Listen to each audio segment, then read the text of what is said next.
O Show. This is the Big O Show.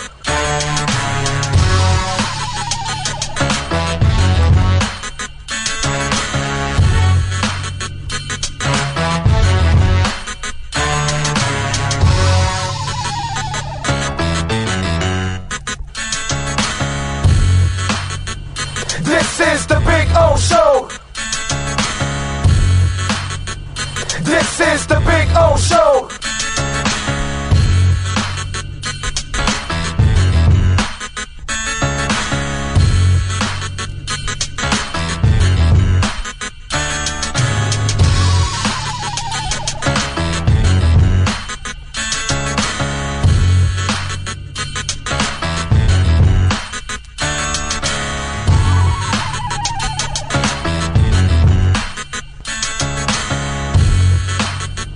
This is the Big O Show.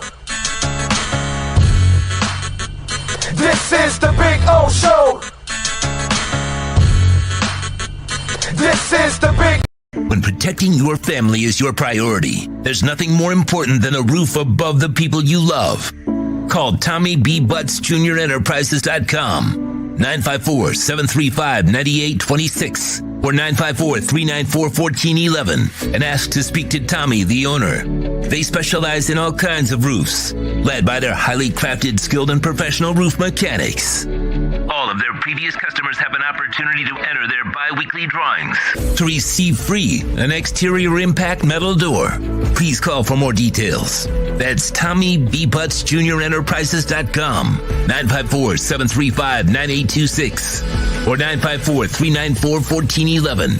Trust Tommy to fortify and protect what's most important to you, your family. Welton Rayom has more than 62 years of litigation experience handling insurance disputes. They're committed to resolving even the toughest insurance claims quickly. Call them for a free consultation. 954-966-4646. At Welton Rayom, they don't get paid unless you win. Property damage claims to your home, business, or condo as a result of a hurricane, Welton Rayom can help. Water, mold, fire, smoke damage, Welton Rayom can help. Call 954-966-4646.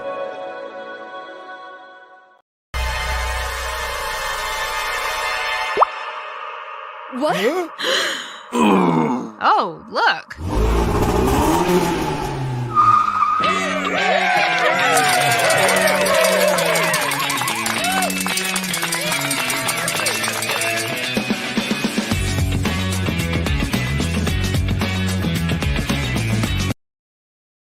Big O Radio Show is looking for partners to join our growing platform. If your business is ready to reach an audience that starts in Florida, crosses the nation while expanding internationally, this is the program that provides that vehicle. The Big O Radio Show is ready to broadcast live anywhere in the world to represent your event or product. To reach out by phone, 786-754-4664. That's 786-754-4664. Or email bigoradioshow@yahoo.com. Help us grow as we provide the content and personal connection corporate entities will never achieve. If you're a Miami sports fan, then there's only one store to go to, and that's Caneswear at Miami Fanwear in Davie. They're your one-stop shop for all your inner Miami CS, Canes, Dolphins, Panthers, and Marlins merchandise. They have hats, t-shirts, game day jerseys, and so much more. Located at 2511 South University Drive in Davie and open 24/7 online at caneswear.com or innermiamiwear.com. Call them at 954-835-5597. Caneswear, the spot where inner Miami and all Miami sports fans shop. Welcome to Red Light Therapy, a revolutionary technology perfected by NASA to aid in muscle strengthening and recovery. Red and infrared light has the capacity to penetrate deep into the cell's mitochondria, potentially leading to increased energy, faster recovery, and the optimal performance your body demands. Train, fight, recover. When you move, you need a reliable company led by passionate folks, eager to assist its customers during a transitional process that needs to be smooth. Call Essential Moving Experts at 844-368-5750 for all your local and long-distance moving needs.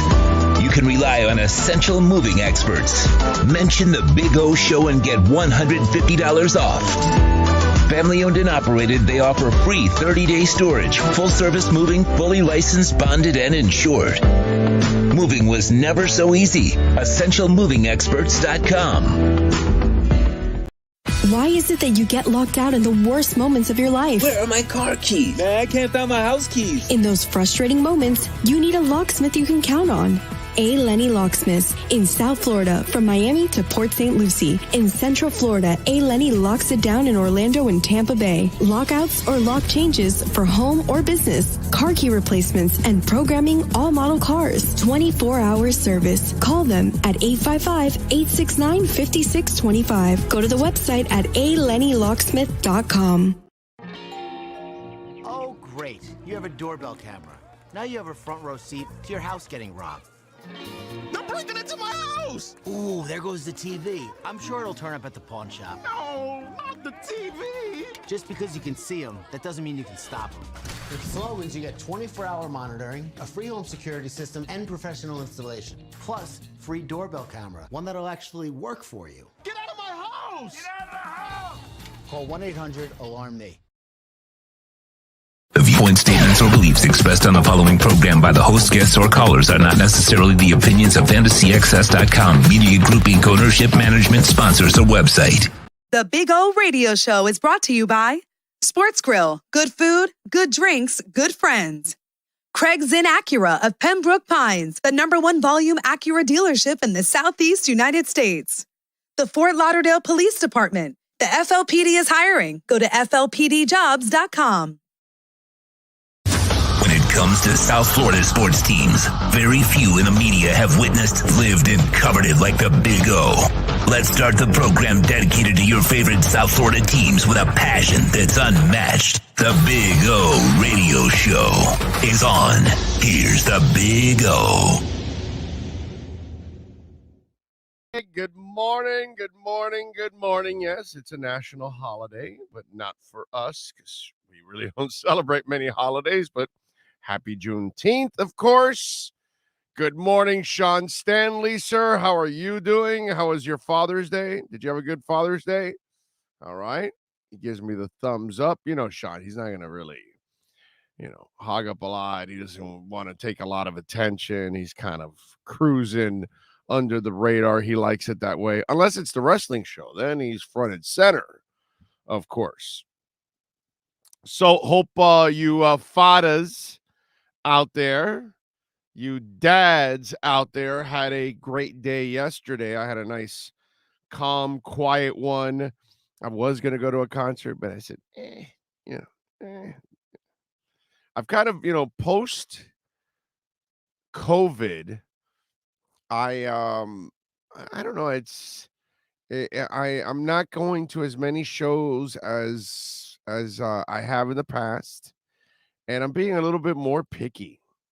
Friday I went to see Ann Wilson from Heart, and she had a 16-song set, which is not a big set at all. She actually took a half-hour break, 8 songs in. I was insulted. I was like, you played 8 songs, you need a break? Seriously? Like, what the hell is this? Best part, I was able to talk to my buddy for a half hour, and then I said, you know what, I'm out of here. I left. I didn't even see the second half. It was just like, you're going to make me wait a half hour? Are you out of your mind?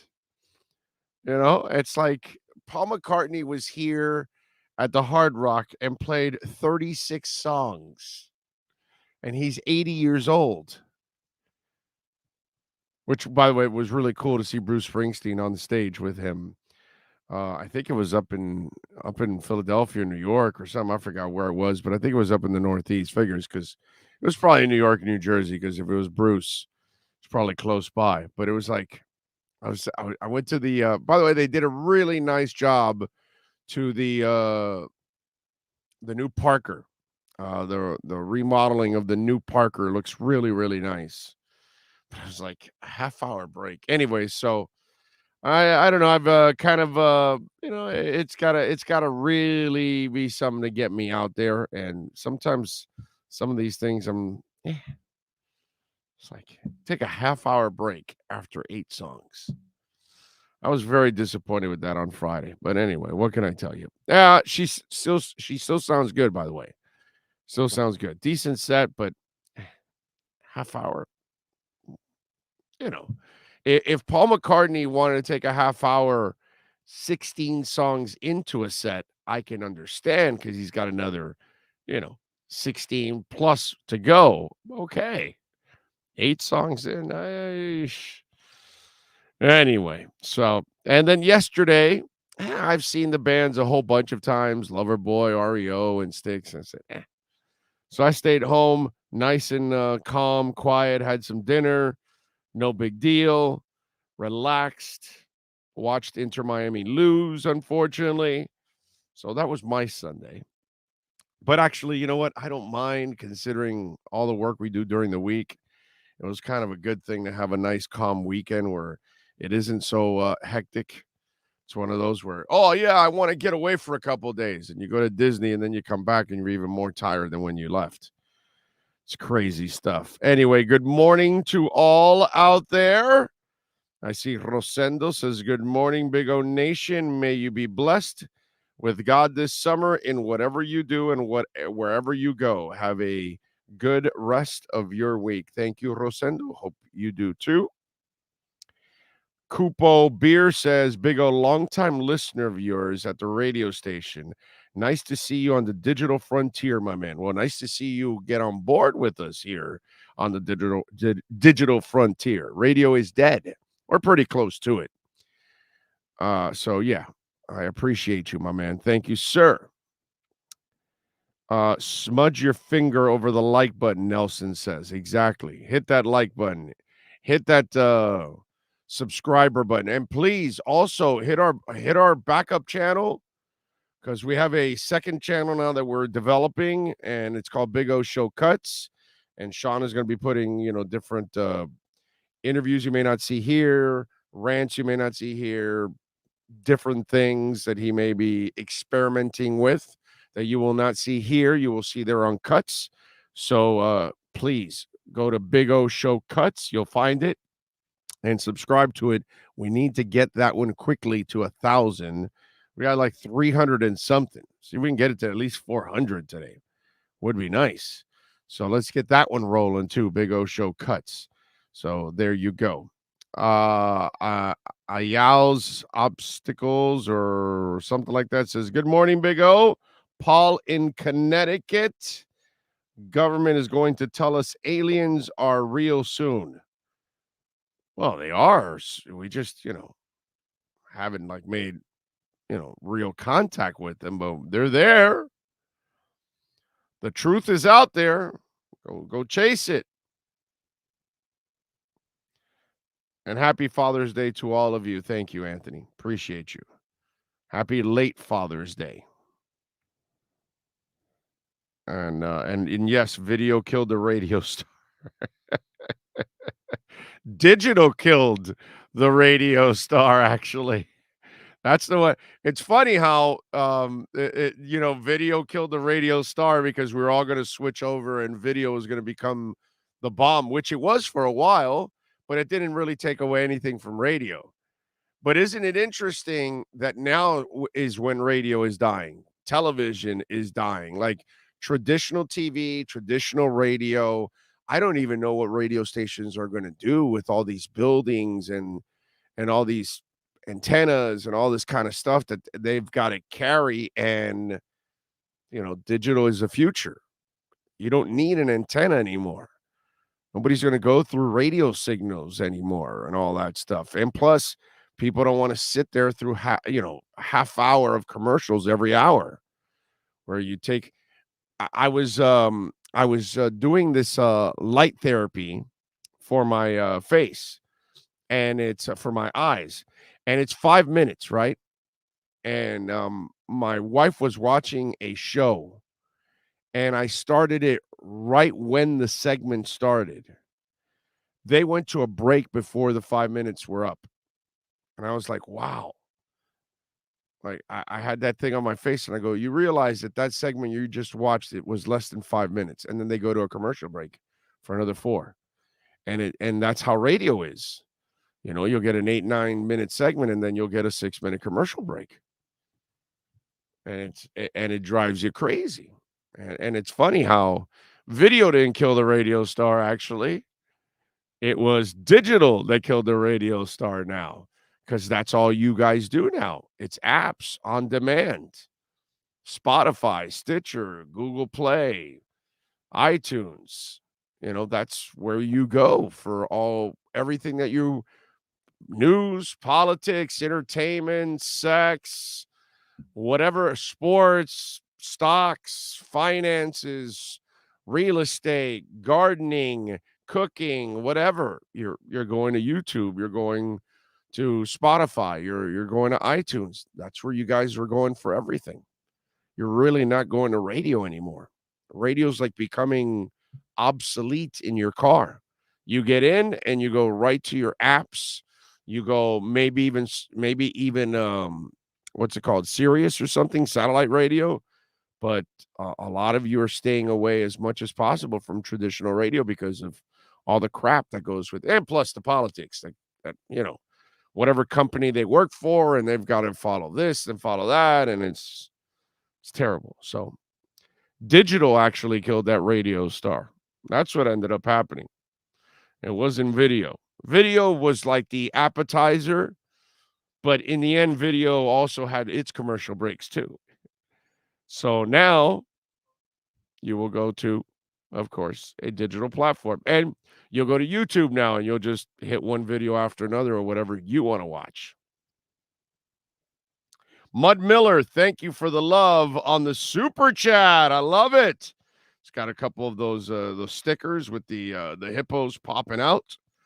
I like it. Thank you, Mud Miller. Appreciate the love. And remember, you can always make a donation through Cash App or Venmo at Cash Big O Show. That's Cash Big O Show is another great way to support our program. Big O, did you hear they officially fired Ezra Miller for Flash? Good to see you again. Long time. Been a couple of weeks since I've tuned in. Did not know. And thank you for tuning in. NorCal says, my girls love it when I stream Big O Show in the garden. Puff, puff, nobody around. Give.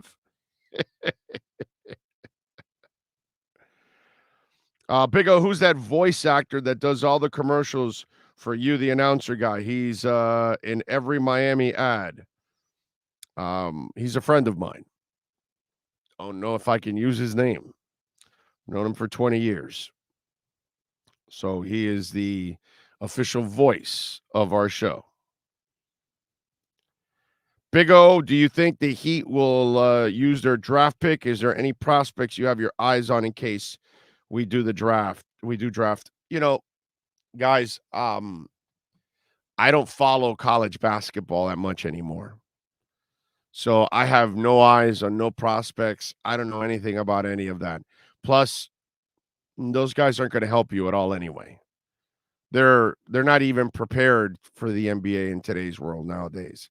Very few of those kids, and you have to take them early, are ever prepared, and you'll get lucky down the line. But, after you can, if you can develop them. But right away, if you're expecting, DiNardo, the 27th pick, to help you out, you're really hoping for something that's just almost impossible, to be quite honest. So if I'm you, I wouldn't worry about it. Now, personally, for myself, I couldn't tell you about a prospect at 27. Don't know, don't really care, be quite honest. Because it's whoever you draft, you still got to develop them, and then we'll see if they've got what it takes and all that stuff. But you got to count on Max Strus to get better. You got to count on Caleb Martin to get better. That's what you got to count on, and more than anything, you got to count on them to make a move for a big time player. 27 isn't going to be what Jimmy Butler needs. So that's why the 27th pick is a useless conversation, because Jimmy Butler needs a star next to him. So the only thing that 27th pick can be used for is not for a player that's going to actually help you out. It's just for trade purposes. And it'll be part of a package that you're sending in order to acquire a player. That's the only thing the 27th pick is for. If you're focused on the draft and you think that that's going to be the end-all be-all, Tyler Herro's the, 12th to 13th, and so is Bam Adebayo, and we're still waiting for them to take that next step. And neither one is the star that Jimmy needs next to them. And they've been in the league for several years. So think about the 27th pick in the draft, So if I'm any of you out there, the 27th pick of the draft means absolutely nothing for this season. Unless somehow or another the Heat get lucky and they find a gem of all gems that falls to 27 and the kid comes into camp and he becomes a star right away. And the chances of that happening, I have a better chance of hitting the lottery 3 times. Not 1, not 2, but 3 times before that happens. Is there a chance? Sure. Is it slim? It's as slim as it gets. So the 27th pick of the draft is not going to help out jack crap in sport in the overall picture for the Miami Heat. Big O is the official voice of the show, LOL. Yes, that is true. You are correct. You are correct. Let's see. Also, don't know if you heard about the Jon Snow post-Game of Thrones show. I have no idea what the hell that is, and I really don't care, Maiku.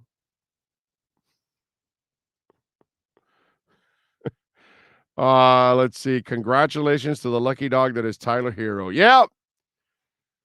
So the on-again, off-again relationship of Tyler Herro and Katya Elise Henry is back on again. Not only is it on, but now she's preggo with their second baby. So she put it out on Instagram. She put everything out on Instagram. She puts herself out on Instagram. She puts out their business on Instagram. He cheated on me. He's got a small penis.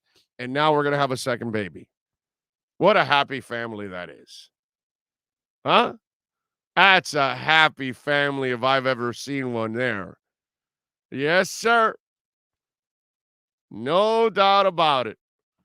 Let me talk about your small fishing pole. Hey, by the way, the small fishing pole seems to be working just fine. Right? I mean, it's got her pregnant twice. So it may be a small package, but it works. Right? So, that's a hell of a relationship right there. Yep. How are you going to celebrate your breakup and trashing your husband and his penis? Oh, by getting pregnant once again.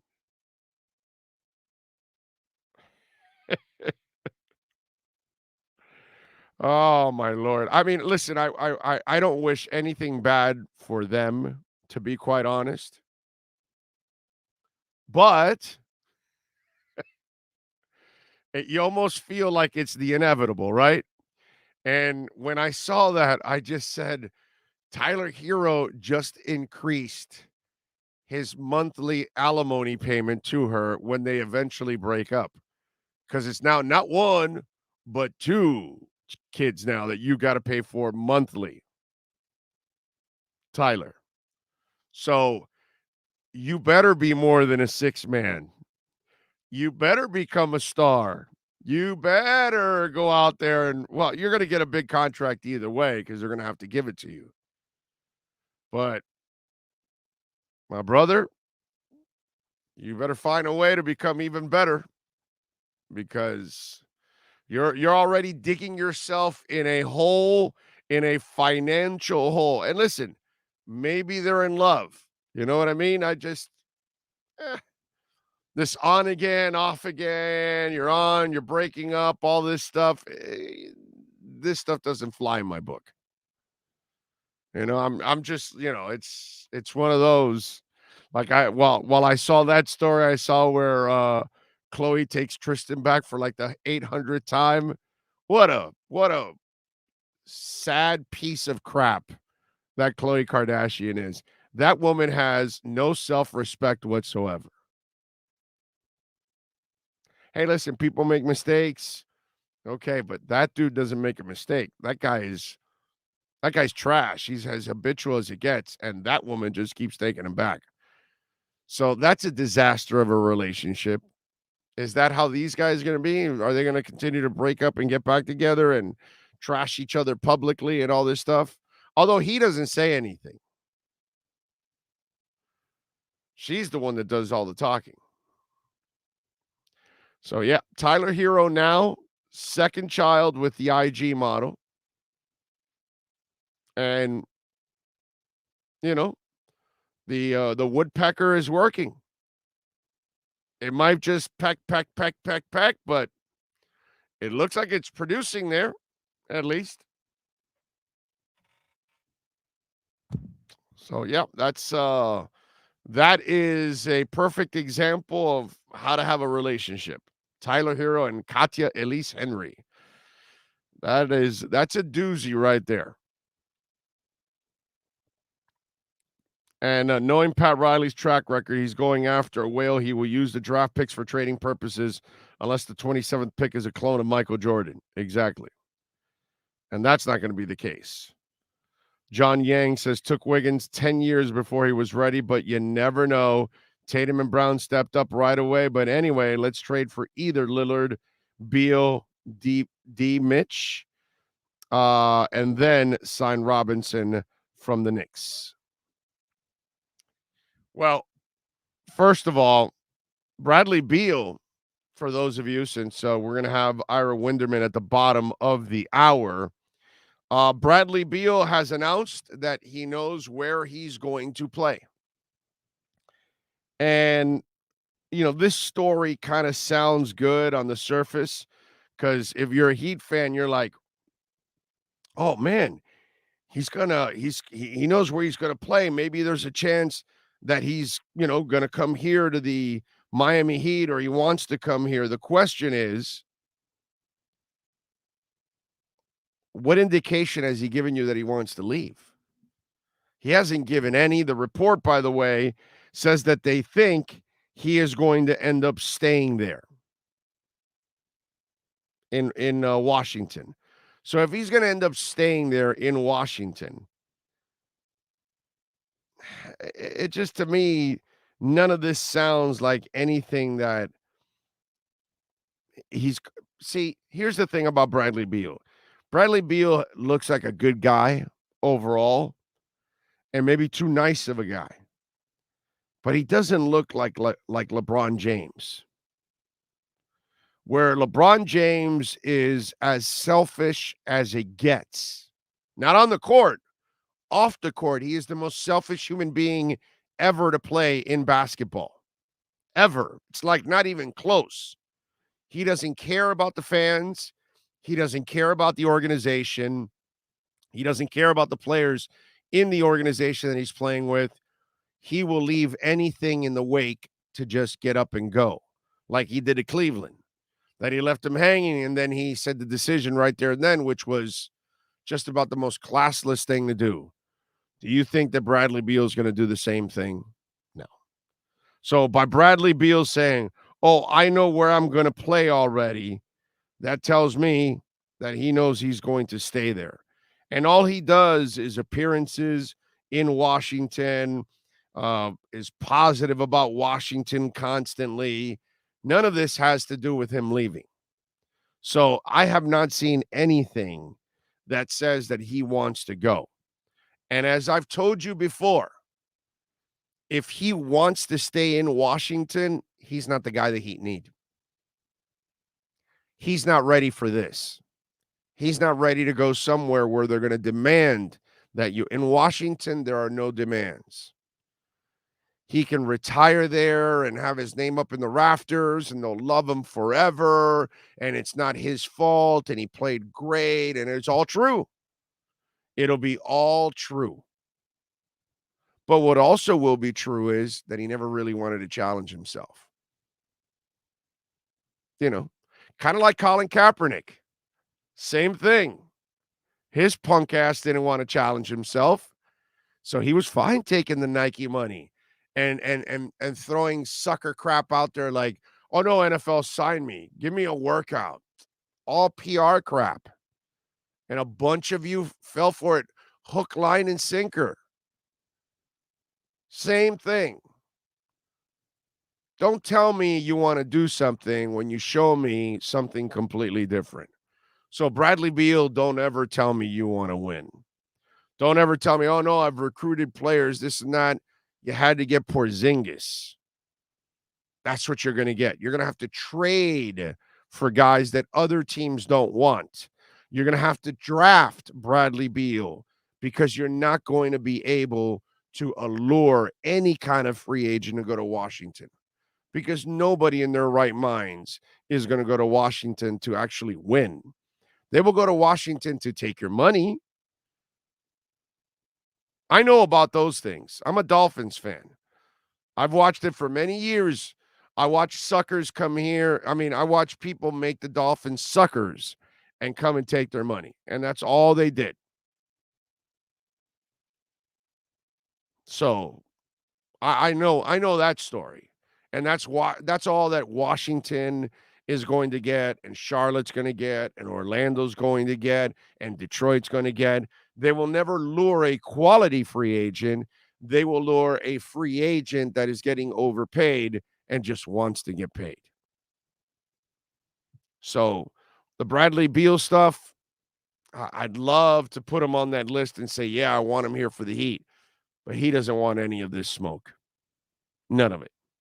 He doesn't want to go to a place where they're going to demand you winning or they're going to be ripping your ass for not winning. He doesn't want to go to Boston. He doesn't want to go to Miami. He's not going to want to go to Los Angeles. There's just places he's not going to want to be a part of because there's going to be too much of a demand. He wants to be safe. And safe is staying with the Wizards. Just like Colin Kaepernick, safe. Martyr and as a poster child in a cause and suckering others in football like, oh no, he's one of the 32 best. Oh, he's one of the 64 best. And they got you actually arguing about whether he's one of the 32 or 64 best. And your stupid ass is arguing about something he doesn't really want. But they'll get you arguing. They'll get suckers to write about it. They'll get sucker companies and writers and hosts and all that to cover it and to ask him questions about it. They'll all fall for the bullshit. Don't fall for Bradley Beal's bullshit. He doesn't want to win. He wants to be a Wizard. So once you tell me that, I know what you are. We got Ira Winderman today at 10:30. Alan Poupart's going to join us at 11:30. Marcel Louis Jacques will join us at 12:30. Got a bunch of other things. We got our liquor split matchup of the night, which the streak came to a halt over the weekend badly, as we dropped both of our liquor split matchups of the night. Although I think I would have had a shot at least at the Inter one if they didn't lose the damn man. Maybe they would have had a shot at scoring a damn goal there, and that would have put me over the top right there. So it would have been good. All right, so we got a lot of things. We got the NBA draft coming up. We got free agency coming up in the NBA, which is just going to be a beautiful thing.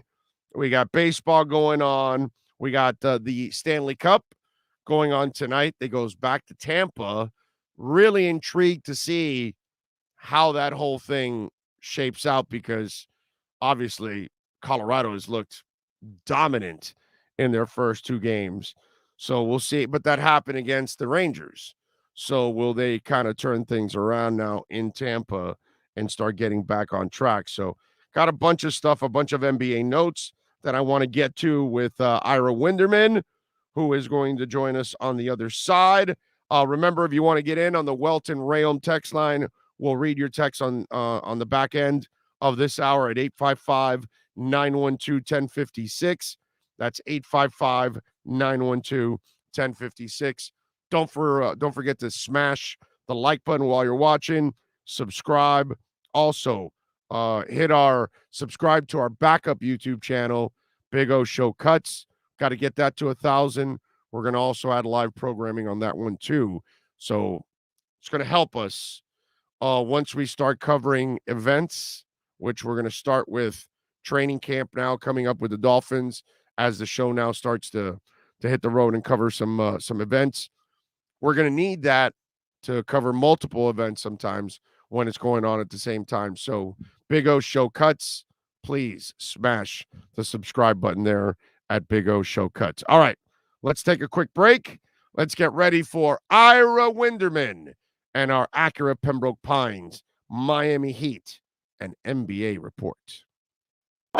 Heat fans, time for the best insight of your favorite team with insider Ira Winderman, exclusively on the Big O Radio Show. It's the Acura of Pembroke Pines, Miami Heat and NBA report. Here's Ira Winderman. All right. Appreciate you all out there. Ira, how was your Father's Day? Father's Day was nice, uneventful. Watched a lot of sports with the family. Went for a bike ride. The son grilled the steak, so all was good. And back at it this morning and woken up with Kyrie Irving. So an interesting little morning here. Yeah, I saw that story from Shams that Kyrie now could be on the trade block, could be opting out of his $36.9 million player option, and that the Lakers, Knicks, and Clippers all could be suitors for him. I know there's no way he's a Miami Heat player. And I'm going to disagree with Big O and give him some talking points for the rest of today's show. No Big O, you know me. No, I always throw you trades, and you always Kyle Lowry for Kyrie Irving. No shot. Aha! Wait a minute. You're the one who's concerned about Kyle Lowry, who's concerned about the size of the contract, who's concerned about the size of the player, who's concerned about the age. Yes. I'm more concerned about the state of mind of Kyrie Irving. I'm not worried about the state of mind of Kyle Lowry. I'm only worried about him doing circles in the drive-thru. That's the only thing I'm concerned of. Yeah, of course, he's old and all that. But if you actually lose the 35 pounds, maybe you can actually be a serviceable player. You're not going to be the star that Jimmy needs. And I understand what you're about to say. Kyrie is the star that he needs, but he's not dependable mentally. And I'd rather fight through the guy that's old and injuries, but at least he's dependable and he'll fight through everything.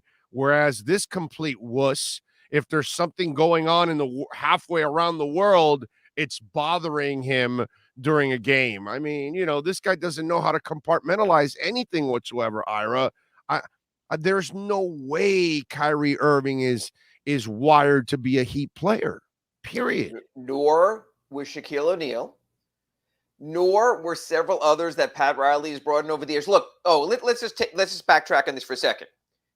I don't think in the Pat Riley school for wayward players, there ever has been a case where Headmaster Riley has unequivocally said, no, this won't work. I think Pat has looked at every situation from Tim Hardaway being benched by Rick Adelman with the Warriors and saying, no, we can make this worse. I mean, this is a coach who banned Anthony Mason from the Garden and suspended him as a Knick and then brought him down here as a savior during that 2000 team when Zoe had his kidney issues. I'm just saying never. And then I'm going to go to the other part of the equation. If this is a trade, the Nets are so win now with Kevin Durant. And Kyle Lowry would get Kevin Durant the ball where he needs it, when he needs it, on time, in the right place. So there is something where the Nets might say, hey, this isn't that dynamic scorer we thought we were getting with Harden or with Kyrie Irving, but this is a sensible player who will do the right thing. So I think the Nets part of the box is checked off there. Okay, we might be able to get more. We might get nothing. The guy didn't show up half the time anyway. I think the Heat part of the box is checked off from the standpoint of Pat Riley never just summarily says no. He goes into the lab. He talks to his people. He says, I wonder if we can get X, Y, and Z. Probably has to talk to the player ahead of time. I know what you're going to say. Don't believe what the player says. He's so flighty. He'll change on a whim because he did in Cleveland. He did in Boston. He did in Brooklyn. I get all that. But you know what? The one thing we both have learned in any sport, if you have the talent, teams are willing to make concessions. We see it in football. We see it in soccer. We see it in hockey. We see it everywhere in baseball. You can get players all over the place. This guy is so talented. Matter of fact, Big O, I don't think there's any doubt that Kyrie Irving is one of the 10 most talented players in the NBA. I'm not saying one of the 10 best players because that involves winning, that involves availability, that involves your mental component. But I'm saying from a talent standpoint, Big O, I think it's undeniable. And if you have a chance to get one of the 10 most talented players, a championship player, you would at least look at the possibility. So here what head case has he traded for in 25 years here? Oh, I think Anthony Mason was a head case when he traded for him. Anthony Mason had a nasty streak with him, but he was a son of a bitch. He wanted to play ball. Jimmy Butler was a head case when you look at how he played out with Tibbs in Minnesota. Another son of a bitch that wants to play basketball. He's not a head case. He's not a quitter. He's not in these times where mental health is treated on a different level. I'm not going to go to head case on this. I'm not. See, here's the problem with this mental health stuff that we go on, where it goes on. It exists. The problem is too many are also using it as a crutch when they really don't have it. They're just freaking quitters. Sometimes you're just a quitter. This is a guy that could not see the logic of staying with LeBron James. This is a guy that doesn't understand that he was put in a good position, whether it's Philadelphia or Brooklyn or whatever, and he can't find a way. In Boston, they asked him to lead, and he went into a shell. This is a guy that mentally just does not have it. That's why he's not a leader. That's why he's not a super. He's a superstar in talent only. He is not a superstar in any other facet of it. He can't lead your organization. He can't represent your organization. He can't even be counted on, Ira. No matter how talented you are, at one point or another, you have to say to somebody, you know, Shaquille O'Neal was a fat ass, was a lazy fat ass that had to lose a bunch of weight, and then he finally came here and then went back to being a lazy fat ass after that for a short time. So the bottom line is, I have never seen in the 25 plus years that he's been here that he's actually traded for a head case. He might trade for a guy he can butt heads with, but he's butting heads with a guy that wants to win, that wants to play, that has that nasty streak in him, and he can fight with that. And that's good. There's no problem with that. You can overcome that, but you can't overcome the guy that you can't reach, Ira. And nobody can reach Kyrie Irving, and that's been the fact. Right now at 601 Biscayne, don't you think Pat Riley is at least thinking about it? That someone in his staff brought him the paper, hey, Kyrie's going on, and don't you think, hey, Andy, hey, Adam, hey, come in here. What do you think if? I think he owes that to his team. I think he owes that to his players when a talent like this could become available. I think you do. I think you're wrong as hell. If I'm Jimmy, you want to see Jimmy Butler lose his effing mind? Jimmy Butler wanted to play with Kyrie Irving when Jimmy Butler was in Chicago. Anymore. Now that's not years anymore. ago. Now that's years ago. Not anymore. But there was a point he said that. I don't believe there's a star in the NBA that wants to play with Kyrie Irving. How about that? Not just Jimmy Butler.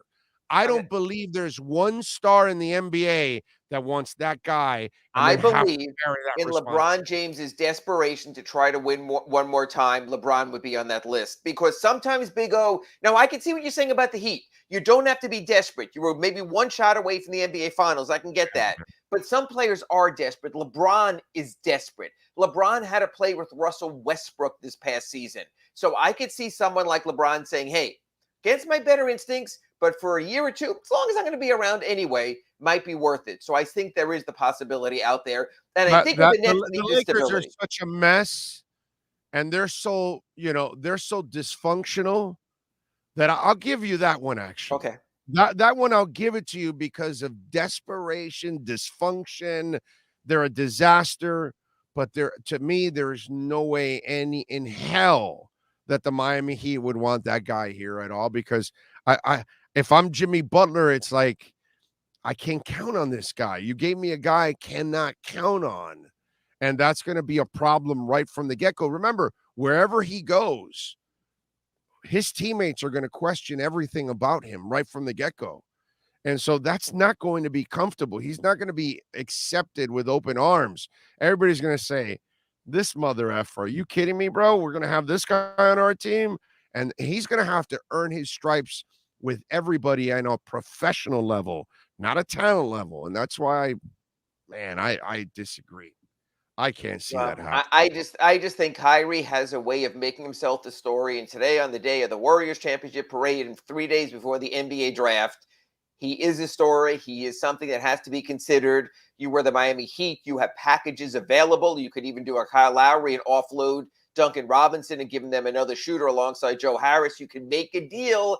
And I think it is incumbent on any team to at least consider the possibilities. Look, Pat Riley might say this is not an A, B, or C list trade. This is a D, E, or F list trade. But okay, put it in my back pocket, see what happens, see how this thing plays out, see what the asking price is, see what Kyrie is saying, see what happens. I agree. Think about this guy. He couldn't make it work with LeBron, James, and Kevin Love. He couldn't make it work with Jaylen Brown and Jason Tatum. He couldn't make it work with James Harden and Kevin Durant. He couldn't make it work, or doesn't think it could work, with Ben Simmons and Kevin Durant. So he's had the supporting players that a lot of players would kill for in this league to have that kind of supporting cast. He's a different kind of cat, but I'm telling you, the Pat Riley home for wayward cats is the place sometimes you have to turn as a last by the way, resort. that's the other thing. You're approaching your 80s. You want to finish this last run. This is the shit you want to deal with? No. I can't see Pat Riley doing that. Perfect sense. A guy whose first coaching job was run out by Magic Johnson can end it by saying if he's going to be run out and run to craziness by Kyrie Irving. Look, what Kyrie does is what he always does. Through his people, feeding a story to someone, he's made himself the story. Oh, you can't say he's at least not a talking point. He always is a talking point. I have no problem. I know that the guy's a talking point. It's just he's nothing that resembles a Miami Heat player. Zero, nothing at all. He'll say stupid shit that will bring all kinds of attention. And I guess I just disagree with you because I didn't think Anthony Mason was, because I didn't think Jimmy Butler was, because I didn't think Chris Birdman Anderson were, and they all were. They're all completely different people than Kyrie Irving. He's never, ever traded or signed or brought in a player like Kyrie Irving ever. He's brought always in a guy that wants to play the game. He made it work for 2 years with Dion Waiters. Just saying. Pat Riley made it work for 2 good years with Dion Waiters. Just saying. No, that never worked. It worked for 19 games, Ira. Don't kid yourself. 41, second half of the season. 20, I know he was injured. No. It was 29 games where he had a run, and that's it. It was a 29 game, not 19. It was 29, and that's all he ever did. And Pat Riley got duped and gave him a stupid-ass 4-year contract. And he knew he had to have surgery, which that was the ultimate knock on Riles on that one. That one was like catastrophically dumb to make that move.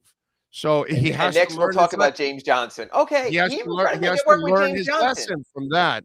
You know what I'm saying? The Kyrie, and you're going to tie yourself to a ginormous contract with that clown?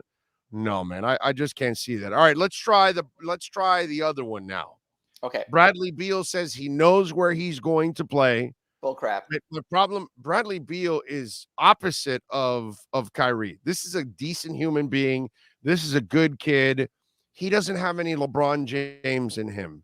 He's not going to do this to Washington, where he has shown that he loves it there. He does all the appearances. I saw him at an event for dedicating a court in Washington. Yeah, dedicating a court and all that stuff.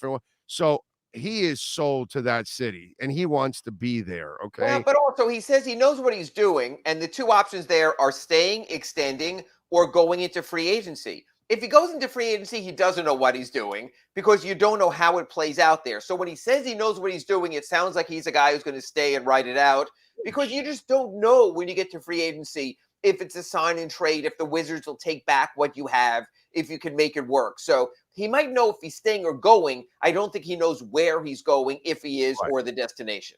Yeah, I think he's obviously staying. I think he's going to end up saying that. And you know, I just don't see a LeBron in him where he's going to do this to Washington and all of a sudden he would have done it already. And he would have done it already. Exactly. Because if this situation is bad, it's the same situation he's been in for years anyway. Right. All right. So over the weekend, what have you been able to gather? Zach LaVine, no. Miles Bridges, Jalen Brunson, Anthony Simons. Give me something. What have you been able to gather? You know what I'm going to give you is not what you want to hear. I'd say the one name that if I'm focusing on who as a free agent could fill a Heat need and might be available to me is Jeremy Grant. I don't think the Pistons will invest the big kind of money. I think he's the guy he's shown in Denver during his very good playoff run that he doesn't have to be the leading man. He played off of Jokic there to a degree. Jamal Murray when Jamal Murray was healthy there also. I think that's a really good name. I'm not totally sure the Heat have what they can give him. And again, and here's the question. Tyler Herro for Jeremy Grant. Are you on board with that? That's win now. It's a win now move, Big O. But I could see 2-3 years from now, Tyler Herro, you're spreading his wings and you're saying whatever happened to Jeremy Grant. So it's a matter of how much you want to live in the moment. To me, that's the best name out there. For the price point, what they can do, that they can give number 27 on Thursday, next year's first-round pick, their 2028 first-round pick, maybe some pick swaps and do that. Tyler Herro, Duncan Robinson, make the money work, have to extend Jeremy Grant. But I think that's the good name.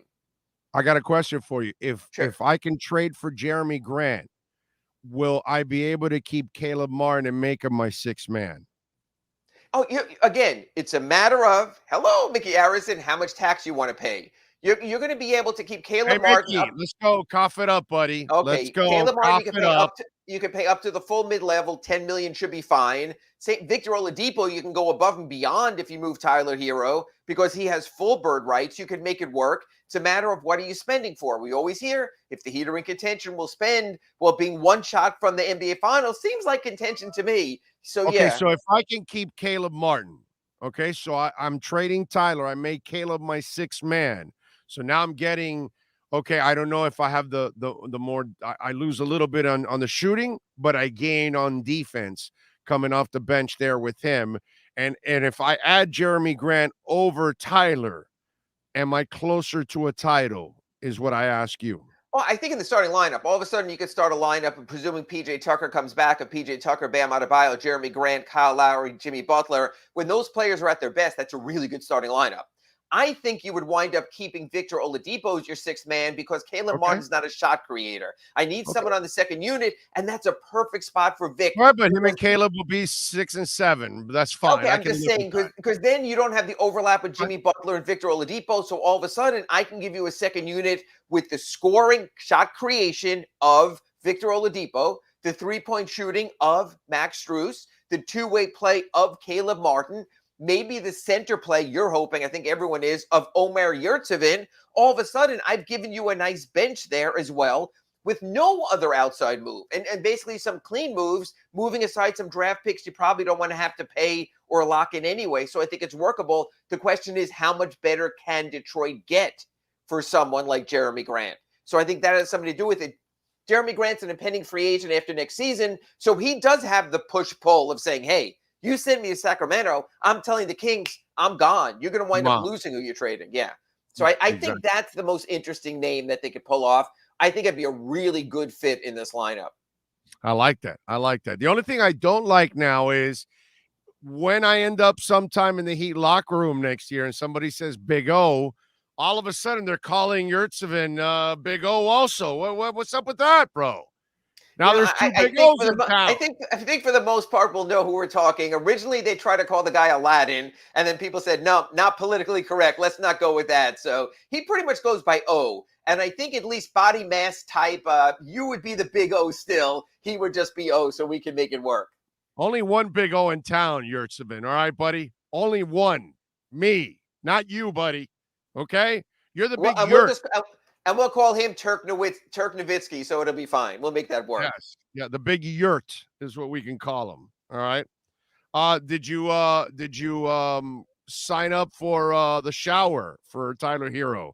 Second baby coming now. I am so glad that I stay away from, is he with her? Is he not with her? Are they together? Are they not together? Who has the kid? How many kids? I stay away from it. Honestly, when Spoelstra's wife announced their third child in the sex, I said, have someone else do that. If I enter the social scene, I've got to go all in on that. And I've seen enough dirt and know enough things about what goes on here. You don't want me on the Heat gossip column. Believe me. Leave that to Jose Lambiat back in the day or Madeline Marr over at the Herald. I'm going to cover basketball. So whatever happens to Tyler, you don't want to talk about the old him. days when they had a girlfriend section?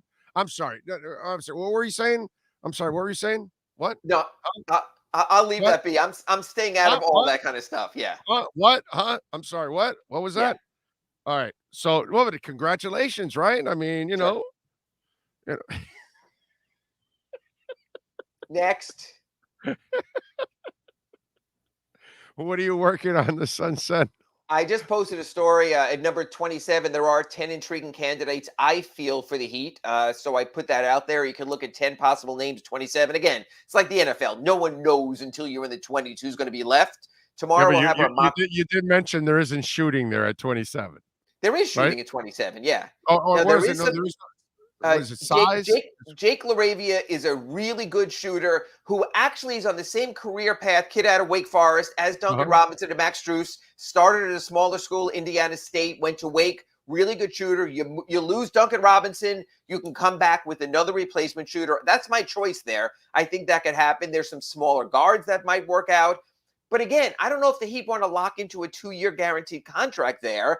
So I could see them making the pick for someone else. I could also see the Heat doing this, Big O, trading it for a 2025 first-round pick.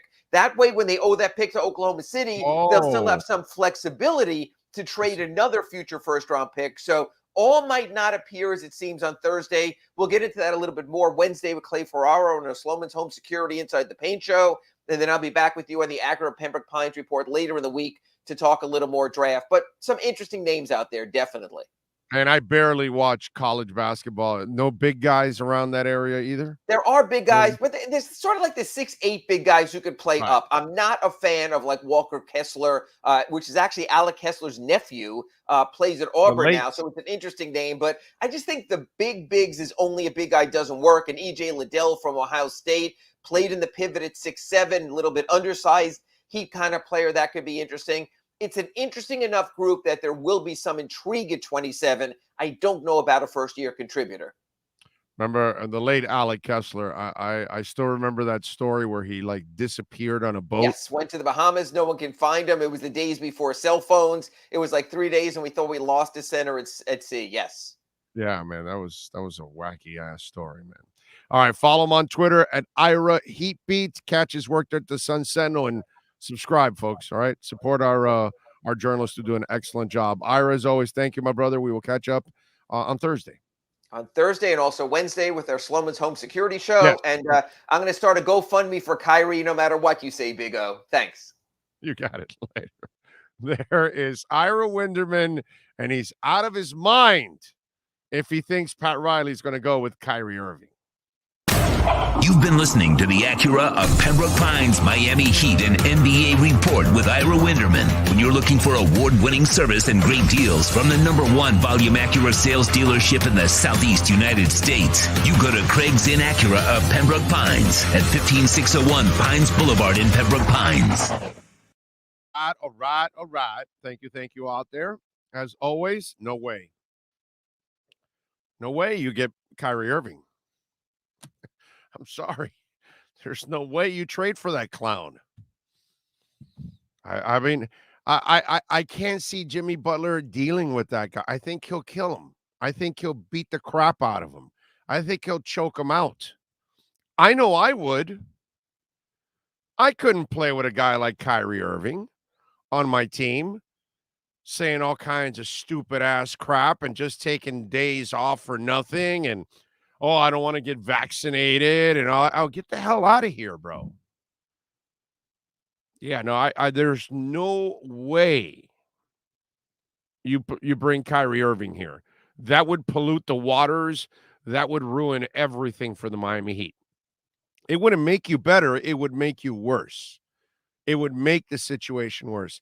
He has never, ever shown to be a leader, a team player, a guy that understands his responsibilities as a star on the team. There is nothing professional about Kyrie Irving. Nothing whatsoever. He's a total flake is what he is. No way. I just, no, at all. I like Kessler, but he's got slow feet. Well, you know more about him than I do, John Yang. Let's see. Big O movie fact. 47 years ago, Jaws today came out. What a classic film, still holds up in time. Richard Dreyfuss still kicking it and pushing from that pushing from that cast. Yes. Great cast, great movie, and yes, it does hold up. Amazing. Big O, what do I think of Sharif O'Neal? I don't. I try not to. Don't ask me about any of these young guys. Hasn't Shaquille's kid bounced around all over the place?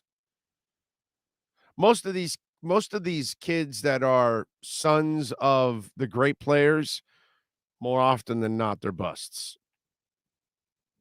There's very few that end up becoming really good players or better than their dads. You know what I mean? It happens, but it's rare, man. It's rare. It's tough. It's really hard. It's a tough position to be put in, to be the son of one of these kind of players. You know, Michael Jordan, Pete Rose, whatever. It puts you in hell. Ray Lewis, you know, Alonzo Highsmith, whatever. All these guys have kids, and most of them can never live up. It's hard, man. It's hard. Your dad is one of the greats, and now you've got to become one of the greats. Look, Tim Hardaway Jr. has done a nice job. Still think he's not his dad, but he's done a nice job, better than most. It's hard. It's not an easy thing. Like Steph Curry and Del Curry, that's rare. And by the way, Del's not a great. I'm talking about greats that have kids. He's not even a great. Del Curry was a terrific bench shooter is what he was. That's what he was. You would bring him off the bench at the end of a quarter, hit a three or whatever, but he wasn't even a great player or anything. But when great players have kids, it's hard, man. It's hard on those kids to try to live up to being the old man. Just most of the time, it's a failure, you know? Sharif O'Neal is a development project who could be relevant in 10 years when he's 28. Okay.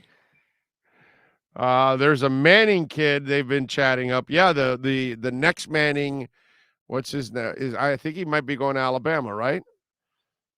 Damn, what's his name? I forgot his name now. But yeah, I heard about that. Dan Simpson wants to remind us that he just farted. Damn, Dan. Holy crap. Wow.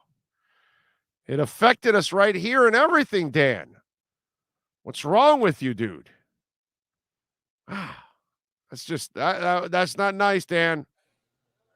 You shouldn't be farting up here while we're trying to do a show, and here you are farting up a storm.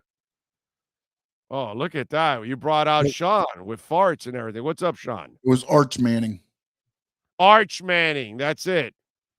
Thank you, sir. He's always on top of it. Arch Manning. Has he committed to Alabama yet? So I don't know. I don't think he's committed 100%. I think it's down to looking in the chat. It looks like Bama and Georgia. Okay. All right. Bama and Georgia. All right. Bama, Georgia. Dan Simpson. You farted? Yes. Yes, he did. He did. He farted. Not good. Not good. Let's see. A bunch of Arch Mannings coming in. What else? Let me see. What do you guys have here? If you're an expert at finding G leaguers and diamonds in the rough, it makes no sense to keep giving those guys big deals. The back end of the first round or second round guys, you're probably right, actually. I mean, it's hard to argue with your point there, right? They're fighting guys. Yeah, no, that makes a lot of sense. Makes a lot of sense. I hope they're making a trade. I really do.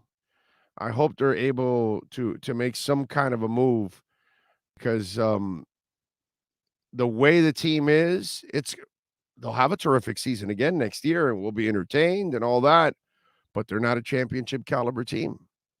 And that's the reality. Just like Nature B is the reality, it's for me 27 vitamins and amino acids, 28 minerals and powerful antioxidants.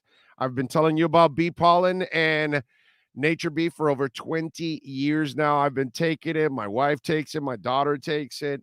It supports your immune system, which is my favorite thing. I rarely get a cold because I take those 2 golden capsules every day of Nature Bee, baby. Nature Bee is for me. Stay healthy. And, of course, it is a virus-filled world now, right? So even though you're vaccinated, maybe even vaccinated and boosted like I am, you still can get a cold.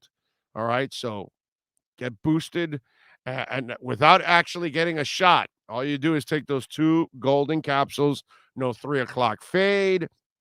It supports great nutrition, improves digestion and regularity, stronger nails, smoother skin, fuller hair, all of that. So go to naturebee.com. And by the way, use my code BIG O and you can get free shipping on your plant pollen. So if you want to get a 1-month supply, a 2-month supply, a 3-month supply, a 6-month supply, you will get free shipping. Not on all the other products. I love the soap. You're gonna have to pay shipping for that. I love the lip balm. I don't have one here. Do I have one here? No, I don't. I thought I had one here. But I use the lip balm also. So if you get the dry lips, it is awesome, folks. Check out all the other products. My wife swears by the wrinkle cream. She loves that too. You can check it out. Free shipping. Big O. Use the code on the plant pollen at naturebee.com. Hour number 2, we're going to talk to Alan Pupar at 11:30. We got a little Oki tonight between the Avalanche and the Lightning. We've got the Marlins and the Mets. They are wrapping up their series today at 1 o'clock. So you know what we're going to do right now? We're going to do our liquor split matchup of the night. It's time to tap that app. And no one loves to tap that app like the Big O. Here's the liquor split matchup of the night. Oh, yeah, we love talking about liquor split. Don't you? Don't you all love talking about liquor split? We love talking about liquor split. We do it all the time. And right now, our liquor split matchup of the day. All right, we got the Mets and the Marlins today. Trevor Rogers taking on David Peterson. And Rogers been kind of up and down. Didn't pitch much in his last outing. Got a 5.87 ERA and a 3-5 record. The Mets are looking to take 3 of 4 from the Marlins. Yesterday, the Marlins beat the Mets 6-2. Sandy, man, he's so good. Went 8 innings, 6 hits, 2 earned runs, 8 Ks, a 1.72 ERA. The guy is a monster. Today, the over and under is 8 runs. The Mets are favored by a 1.5. Mets are minus 180 in the money line, and the Miami Marlins are plus 150 in the money line. Folks, I am going to go with the Mets here, taking 3 of 4. I think they're going to end up rocking Trevor Rogers today. Team obviously on the road, 1 o'clock game coming off of that Sunday game. They want to get the hell out of there already. They're probably tired. I think the Mets will take advantage here and pound them for a few runs. Peterson, by the way, is 3-1 with a 3.6 ERA right now. I like the Mets in this one. I'm going to lay the 1.5. Go with the Mutts over the Marlins. Lay that 1.5. That is your liquor split matchup of the day. The matchup of the night is brought to you by Liquor Split, Miami's own online liquor store. Liquor Split. Download the Tap That app and get your favorite liquor delivered to you for just $2.99. No risk, no drinking and driving. Tap that app with Liquor Split. Hey, good luck to all of you out there with our Liquor Split matchup of the day, so you can get in on a little action. See if we could get back on track. All right, let's take a quick break. Hour number 2 of the Big O Radio Show is next.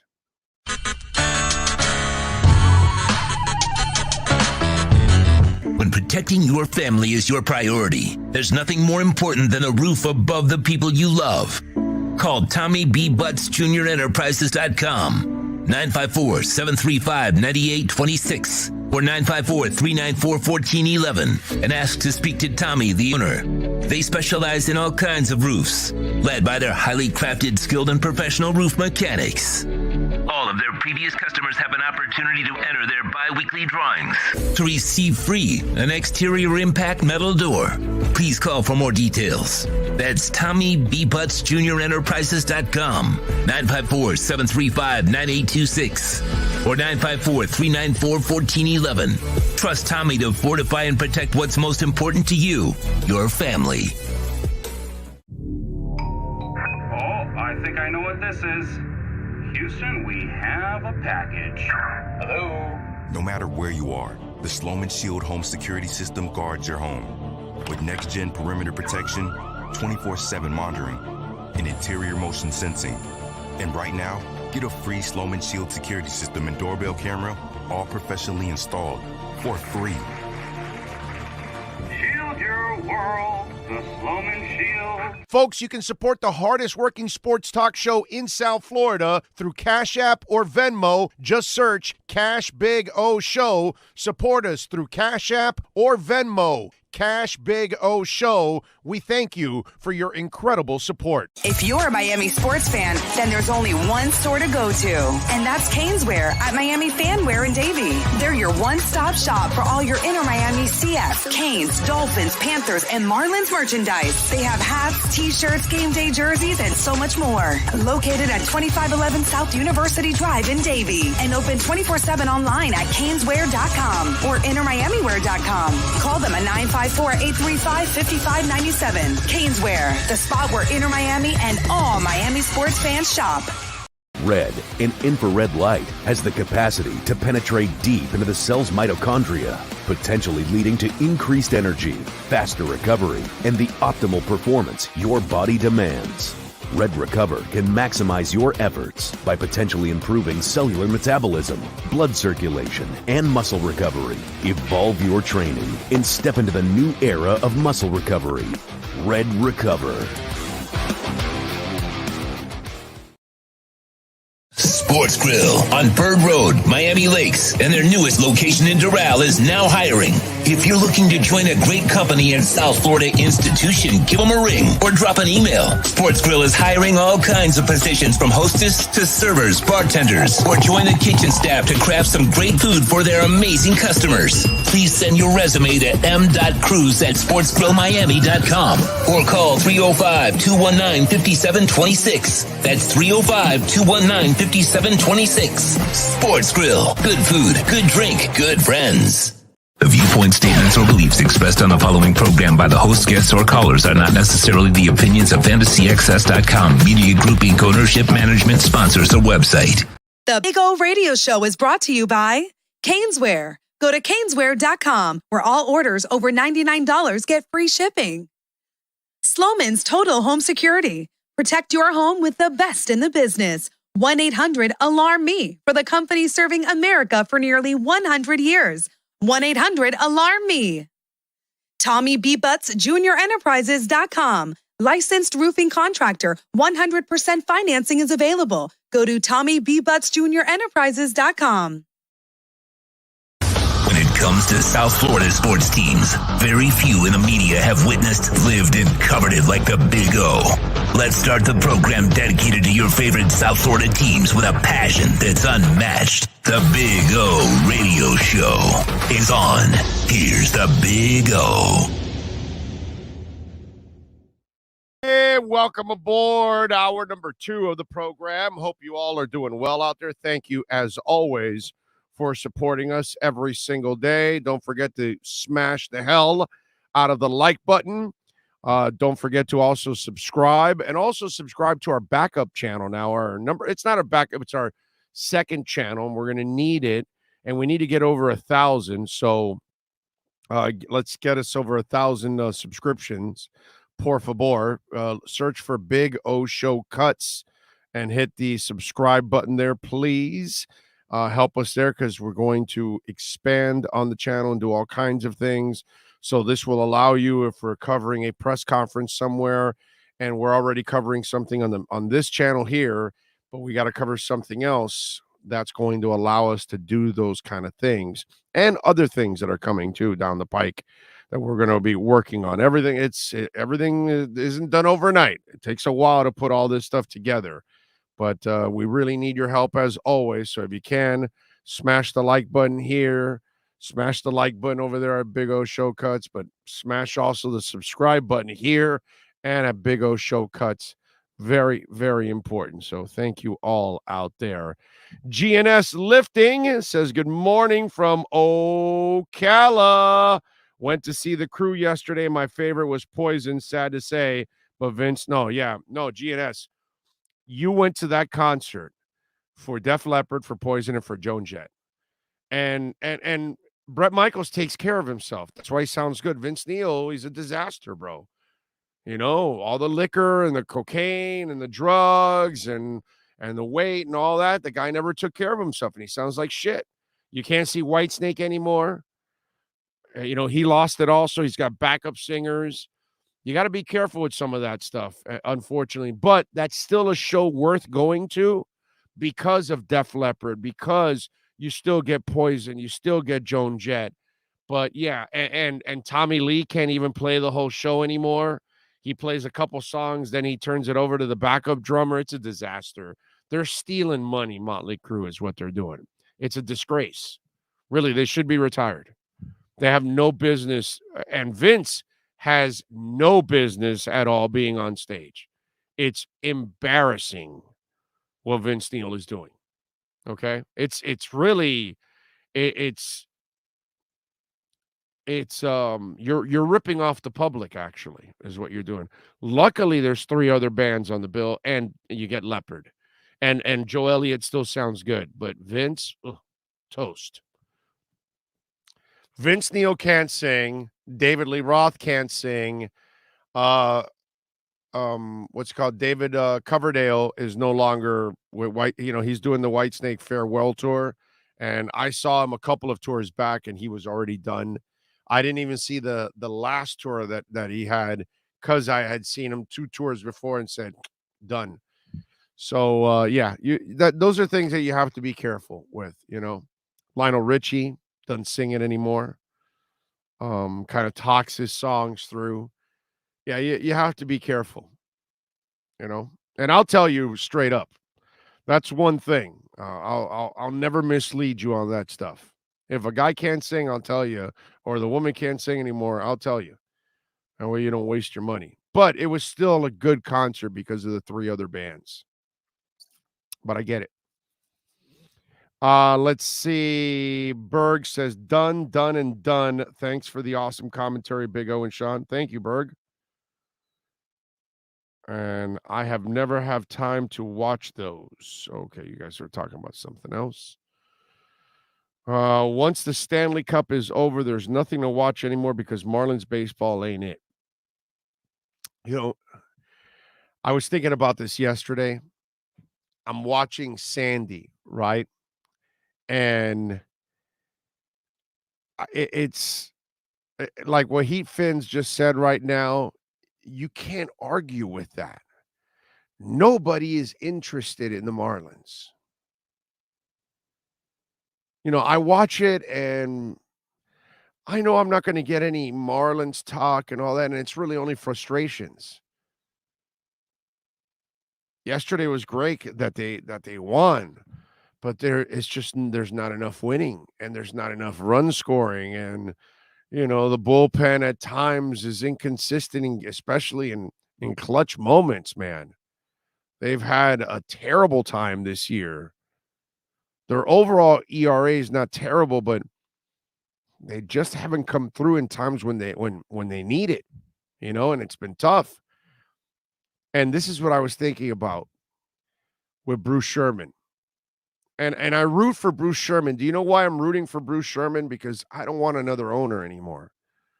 I want one owner finally to make the commitment. And he's not one. He's one, you know, he's the face, but there's a whole bunch of other owners part of this whole group. But my point is, I want them to succeed because it just continues to be this vicious cycle over and over again. And I'm watching Sandy yesterday, and once again, we are blessed as Marlins fans to watch a really talented young player growing up before our eyes. But we don't want to see what's happened to all the other young players that have grown up before our eyes. They all leave. And they all go elsewhere to get old in other places and have careers in other places. And Sandy, you got him now down to this contract. Okay, that's great. But if you don't win in a couple of years when he's up, he's going to want out because he's too good to stay on a shitty team. So not only, Bruce Sherman, do you have your own timeline, if you have one, in order to win a championship or prove that you're committed to winning. You also have the timeline for all of us as fans and media members, which time's up already. You're 4 years in. You haven't made the commitment you needed to win. You didn't really spend the way you should in the offseason. Avisail Garcia, are you effing kidding me, dude? Am I supposed to get excited about that? Come on, man. You know, I'm not stupid. I wasn't born yesterday. So you haven't done what you needed to do as an owner to convince fans and the media that you're trying to win. Well, guess what? You got a couple of years so you can try to convince Sandy you're trying to win. Because if you don't, it's the same old shit all over again and over again and over again. And we see the kids get drafted, and we don't get to see Miguel Cabrera retire here and go into the Hall of Fame and our own Ring of Honor or whatever the hell it's called. You know what I mean? That's what we're supposed to do, ladies and gentlemen. We're supposed to watch Renteria retire here. We're supposed to watch, you know, Mike Lowell retire here. We're supposed to watch Derek Lee retire here. We never get to watch them retire here. We never get to watch them be old and have their entire fantastic career here with the Florida Miami Marlins, whatever the hell you want to call them. We never get to see the entire career of Ozuna, of Yelich. Never. We see them develop and then they're gone. And so we'll never have a Hall of Famer because we'll never have a player that stays here long enough. We'll never have players that will get to identify with a group of kids for a generation. I give the Panthers credit. At least there's a generation of kids that have grown up with Ekblad, Huberdeau, and Barkov. And that's important for identification of your team. Because I grew up watching, and you name it, Marino, whatever, Zach Thomas. I got to see their entire careers with one team practically. Yeah, I know Zach left at the end, but whatever. It's important, man. It's important to see Nat Moore play the entire career. I know Wade left towards the end, but we got most of it.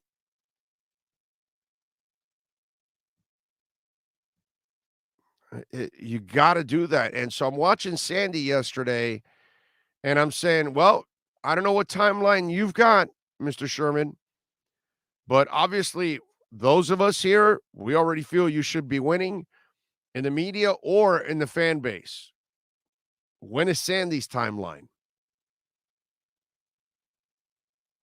Because that's an ace, if I've ever seen an ace. That's a guy you want to retire here. You want Livan Hernandez to say, I love you, Miami, and then finish his career here with his rubber-ass arm. But we didn't get to see it. We don't get to see Luis Castillo retire here. And there's a lot of players that had really good careers, and I'm not saying all of them are going to Hall of Fame. I'm not saying they're all going to be in the Ring of Honor, but, man, they all could have given us some great memories. We have short little memories of them, but can you imagine if we had a career filled of memories? I mean, that's what you want to build baseball here. If you ever wanted to succeed, please don't tell me it can't succeed. It can succeed, but you've got to make a commitment to it. Every sport can succeed in South Florida, but you must commit to actually trying to win. Not win a championship every year, but you've got to win. You've got to challenge. You've got to be in the playoffs more often than not. Every once in a while, get yourself in that in the pennant chase or title chase, whatever. But you've got to do it here in South Florida. And they have failed. Every ownership group has failed. Wayne's the only one that did it, and he did it for a short window, and then he turned it off. That's not going to get it done. And that's what I was thinking of. That when's Sandy? What's his timeline? And then we have to get sick to our stomachs again because we're going to watch more young stars walk out of here and go finish off their careers for other people. Sick to my stomach. Christian Yelich. I mean, Ozuna and Yelich, and if Stan could stay healthy, those are all three guys that could end up in your Ring of Honor or whatever the hell you want to call it for the Marlins, and even the Hall of Fame for some of those guys. Nuts. Leon Fresco, thank you for the love on the super chat. All of this stadium deal fault, stadium and money should have been linked to having top 15 payroll each year for 30 years. I was screaming this at the time. Well, Leon, you don't have to do that. What you have to do, the problem is Major League Baseball wanted Jeter. And Loria wanted Jeter. And they chose the group that didn't have the money instead of choosing the group in Jorge Mas, who has the money and is a Miami guy. I argued with that. What you have to do is make your deals with the Mickey Harrisons of the world.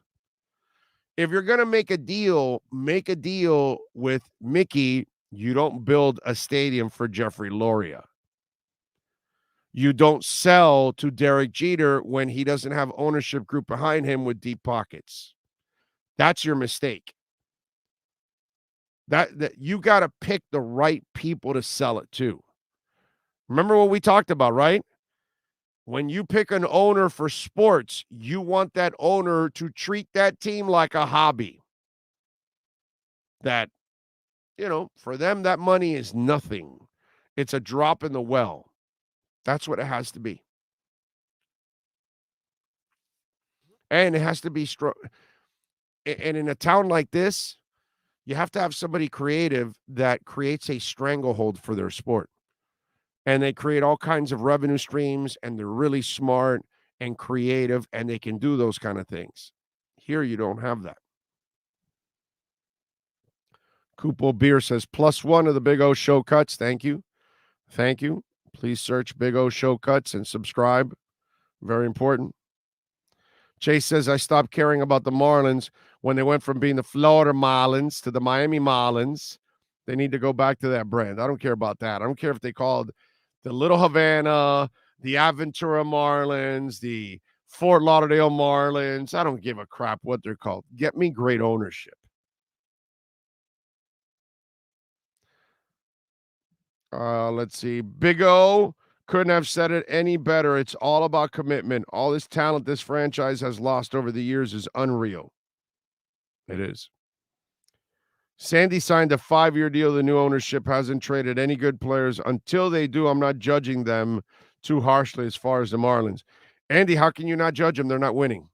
They're 4 years into the rebuild. What are they doing? I'm not sure. What more you want, bro? 4 years in.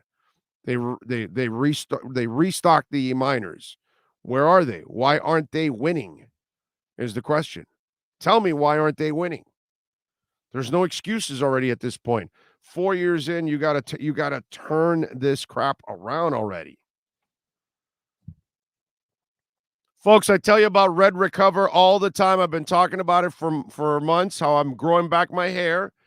And now I'm giving you the opportunity to get some Red Recover for your home to promote faster muscle recovery following your workouts. And Hayden Hurst, tight end for the Cincinnati Bengals, he uses Red Recover as part of his daily program to optimize performance on Sundays. And if you want to check out his testimony, go to redrecover.com. Check out the blogs, check out the videos, all that stuff there that explains everything about Red Recover. If you're having some chronic pain or part of your workout, neck, shoulders, back, knees, ankles, elbows, you name it, Red Recover has a pad that will take care of you, folks. And it's ideal for anybody suffering from chronic pain like arthritis on the neck and lower back discomfort. Only 15 minutes will bring tremendous relief. Feel better without using medication. And Red Recover is 100% natural. No side effects, folks. All you got to do right now, go to redrecover.com, use our code BIG OW, and you're going to get 10% off right there at redrecover.com. And by the way, Red Recover also provides optimal recovery for anybody young or old dealing with runner's knees, golfer's elbow, tennis elbow, or sore back. Heal your body like the pros do. Learn to maximize your body's own healing powers by going to redrecover.com. Enter the code BIG O for 10% off. Go to redrecover.com. Big O, it could be worse. I'm a Cleveland baseball fan.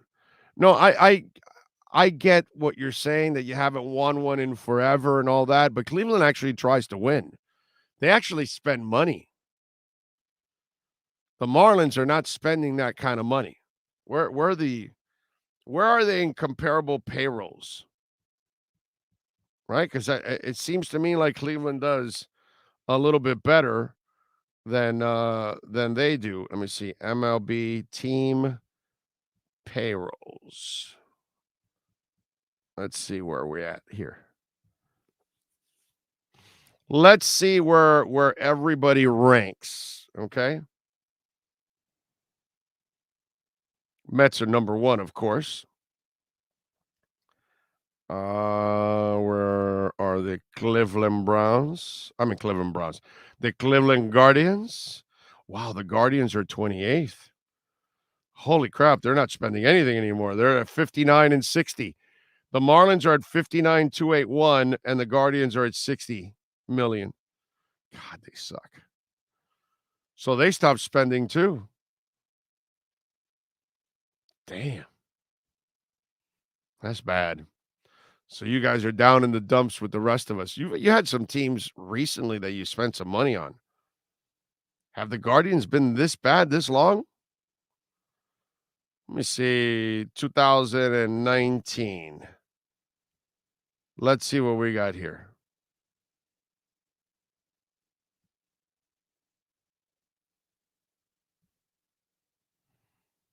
Okay, now I gotta hit it this way. Damn, what the hell is this?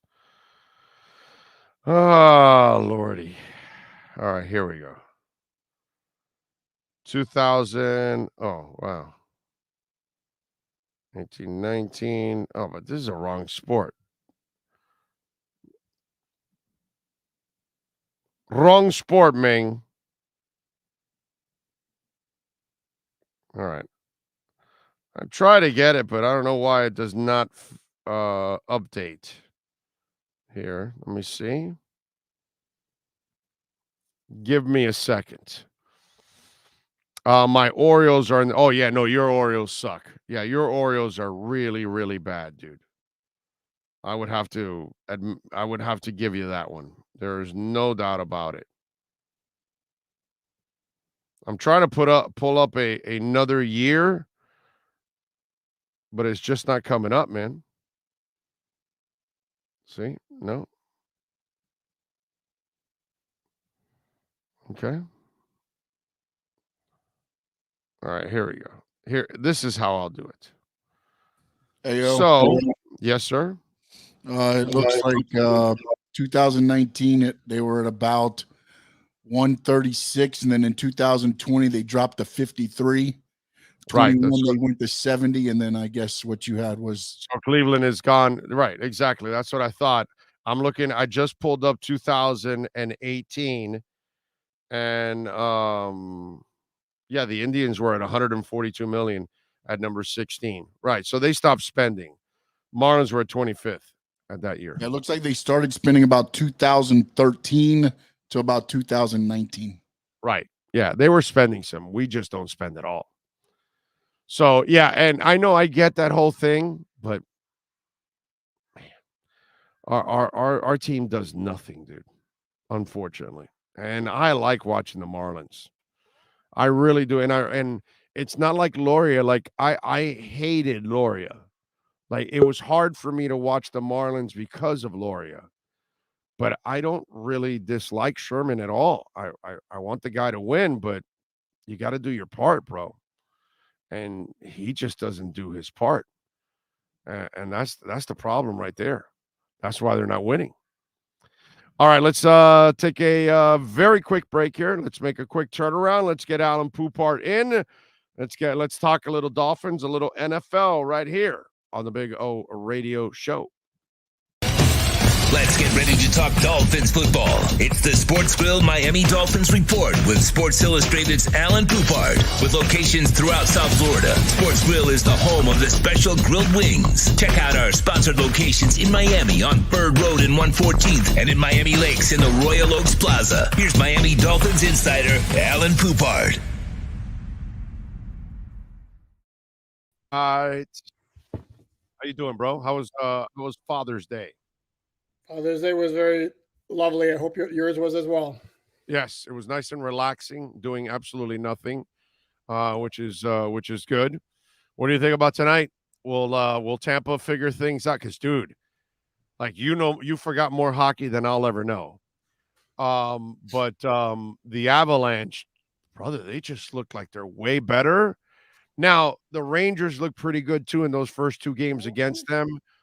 And then Tampa kind of adjusted. So does Tampa adjust? Or are you telling me, no, the Avalanche are just that much better? So which one is it? Because, we weren't respecting the Western Conference. But damn, we got to respect what the Avalanche have done in these first two games. Yeah, no, I mean, it's not the first year they're good. They were really, really good last year. They didn't get to the Stanley Cup final, but they were really good then too. So they're a sense not a major shocker. I don't expect the Lightning to get swept because maybe Colorado may be a better team than Tampa right now, but they're not that much better. Certainly not 7-0 better, but things start falling apart. That happens. So I wouldn't be surprised in the least if Tampa came back and won tonight. Now, as far as the whole series, that's a different issue. But I would not expect a sweep. Wow. So yeah, they got to win tonight. By the way, they have to. I mean, you can't go down 3-0 to that team, dude. I mean, and the speed. Holy shit. Is that the fastest team you've ever seen?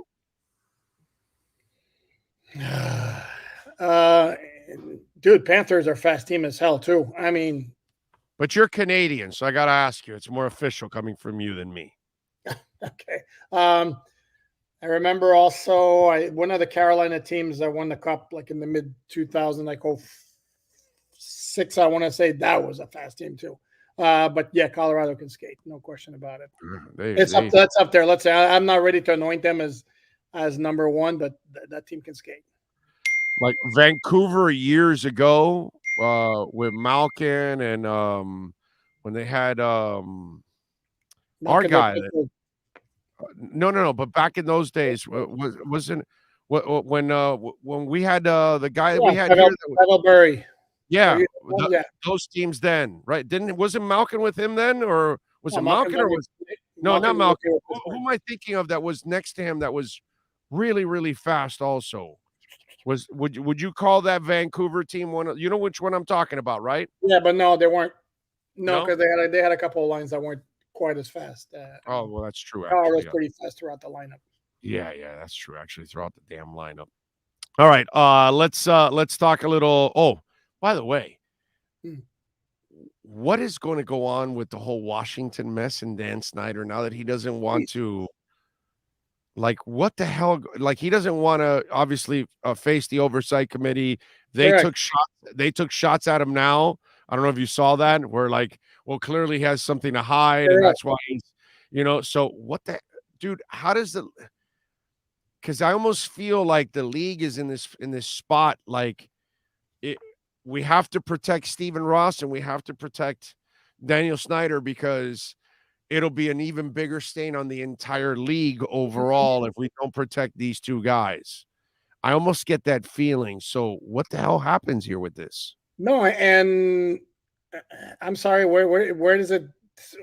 How does it happen that he can say no, thanks. I'm good. I'll pass on testifying when he's called before Congress. That's what we want to me. And because I have team related activities I need to take care of. Really, and the other part of your wife runs the team, dude, not you.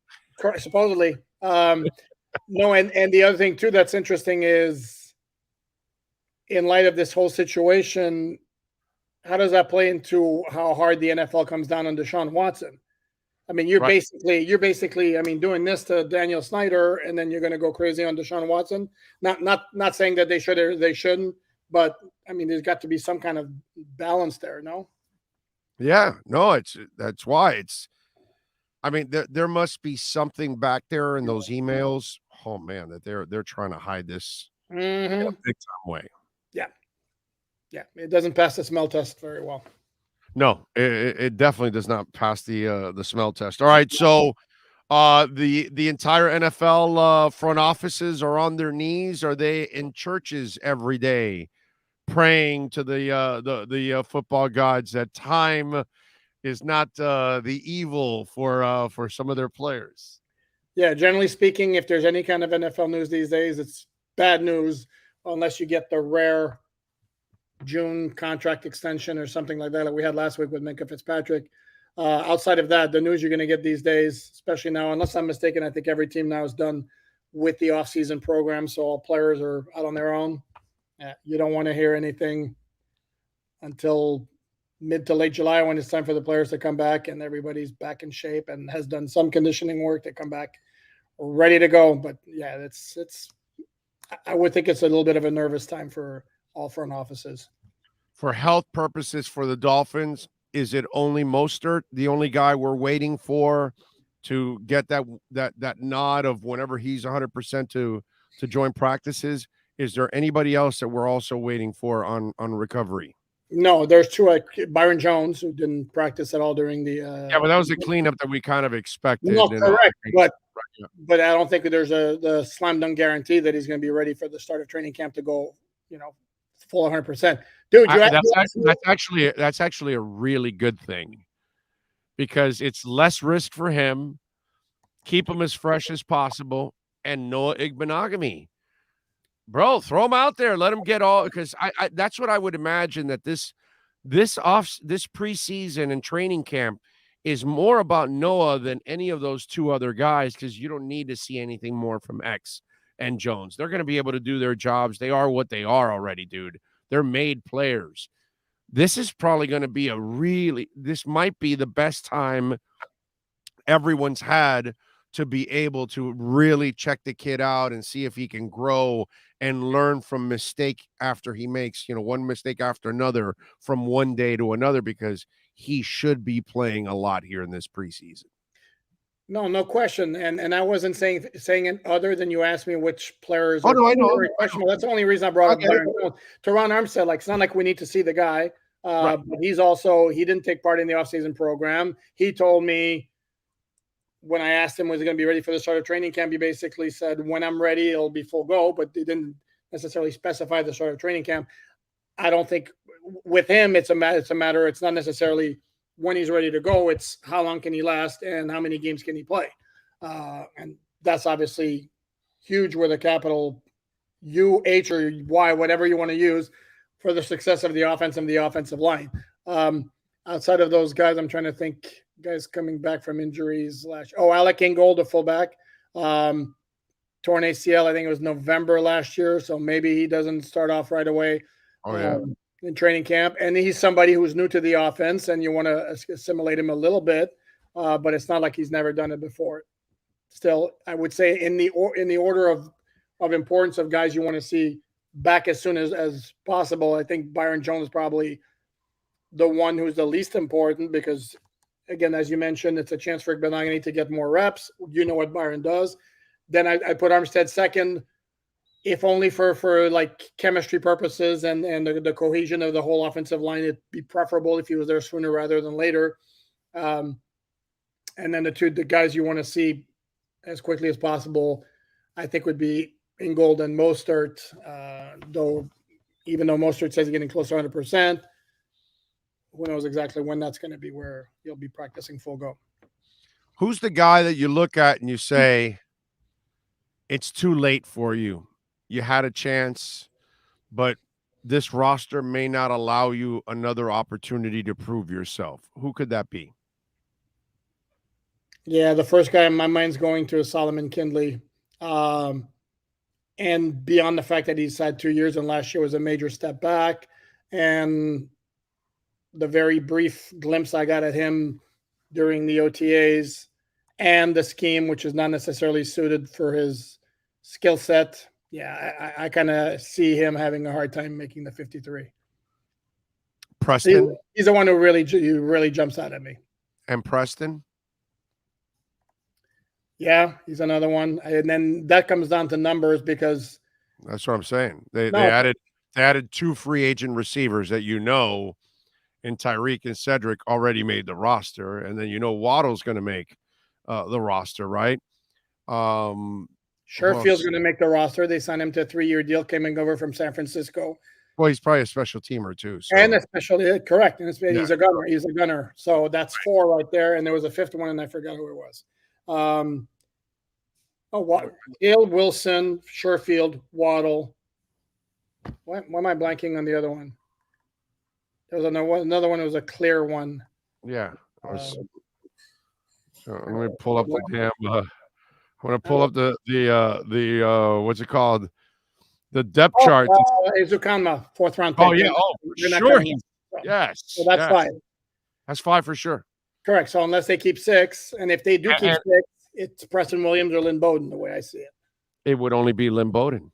It can't be Preston. He doesn't help you on special teams. Correct. Because if your 4, 5, and 6 guys have to be stud special teamers. They have to be able to help you. And Zukama's going to help you because I know he's going to run the ball too. Because he did it in school. They're going to, the whole Debo Samuel thing. He's going to do some of that also. So he's also a multiverse type guy. I'm going to be very interested to see if they try Preston in that area too, where they use him as a runner also, because he did do some punt returning, on the team. Yeah, he did, but he's kind of a long strider. I don't see like the short area quickness to be able to do that. To me, he doesn't project in that role. The other one I would throw out as a wild card, if the Dolphins do keep 6 and it's not Bowden, maybe River Craycraft. Okay. I mean, he's got some history with Mike McDaniel. He had one OTA, he was really, really good. I mean, he caught like the first 3 passes in team drills. So he'd be my long shot if the Dolphins keep 6, because to me they got 5 locked in pretty much, but obviously barring injuries. Yeah, exactly. And I think on this team, you won't be doing the irresponsible thing that they did last year, that they kept so many receivers, but the receivers weren't two-way players on the back end, a lot of them, and that just cannot happen. You can't keep Albert Wilson and Preston Williams around and those kind of cats if they cannot help you in other areas. And I think that that's going to be something that will definitely be part of the equation this year. I don't think that will happen again like it happened last year. Yeah, I could see that. I mean, once you get past like the top 3, and Cedric Wilson returned punts for Dallas last year, so possibly he could be a candidate for that if the Dolphins want to avoid, as I think they should, Hill, Waddle, or Holland returning punts.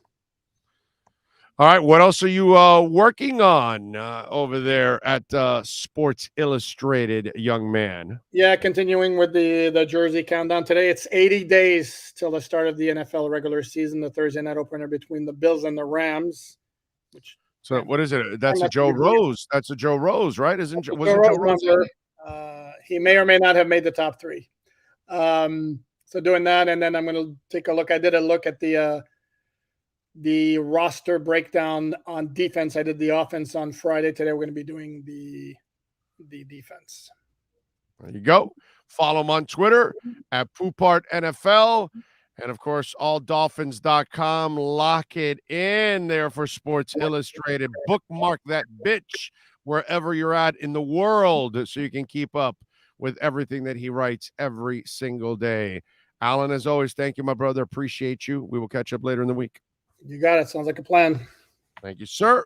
That is your Sports Grill Miami Dolphins report. This has been the Sports Grill Miami Dolphins Insider Report with Alan Poupart, exclusively on the Big O Radio Show. Make sure you subscribe to the podcast and never miss a report. Search Big O Radio Show on most platforms. Visit Sports Grill in our sponsored locations in Miami on Bird Road and 114th and in Miami Lakes in the Royal Oaks Plaza. Thank you all for tuning in, as always, and keeping it locked here on the program. And by the way, we're in the rainy season. Give our friends Tommy B. Butts Jr. Enterprises.com a call. If your roof is leaking, we got the storms coming in now. We're in the stormy season. If you still have a tarp, if you've got to get your insurance renewed and you've got to make sure that you can pass the inspection, call Tommy B. Butts Jr. Enterprises, 954-735-9826 here in South Florida, 954-735-9826, Tommy B. Butts Jr. Enterprises.com. They are absolutely phenomenal. You can reach out to us on the Welt and Rayom text line, and that is 855-912-1056. That's 855-912-1056 on the Welt and Rayom text line. And great law offices too, of course. Let me see. Let's see what we got here on the Welt and Rayom text line. Somebody sending me DeFi apps try to take over whale account to stop from. Oh, yes, that is. You're talking about the Solana thing. Yes. Well, I've told you one thing about Solana that I did not like and why I never invested in Solana. The nodes are not decentralized. And so, yeah, apparently there's one whale that is about to sell out. I forgot how many hundreds of millions in Solana, and that is going to bring that coin to its knees. There's a little run going on right now, and I got to tell you, I think it's another little fake pump going on. I got to say, I'm looking at it right now, and currently Bitcoin's at 20,700. Ethereum is back over 1,100. It was down to 900. Hell, it even got to like 890 or something like that. And hopefully some of you took advantage of it. And now it's up to 1128, but I still think it's kind of a fake pump. I think if anything, like I know that right now the European stocks are doing well right now. A little bit. It's just little pumps. I don't think anything is sustainable right now until what's it called? The supply chain is fixed, until the war is over, until Ukraine is hopefully freed, until we stop printing money, until the Fed stop hiking the rates. And on the crypto end, we had that mess with Luna, and now with Celsius. There's no way anything is sustainable. So there are going to be more dips coming up.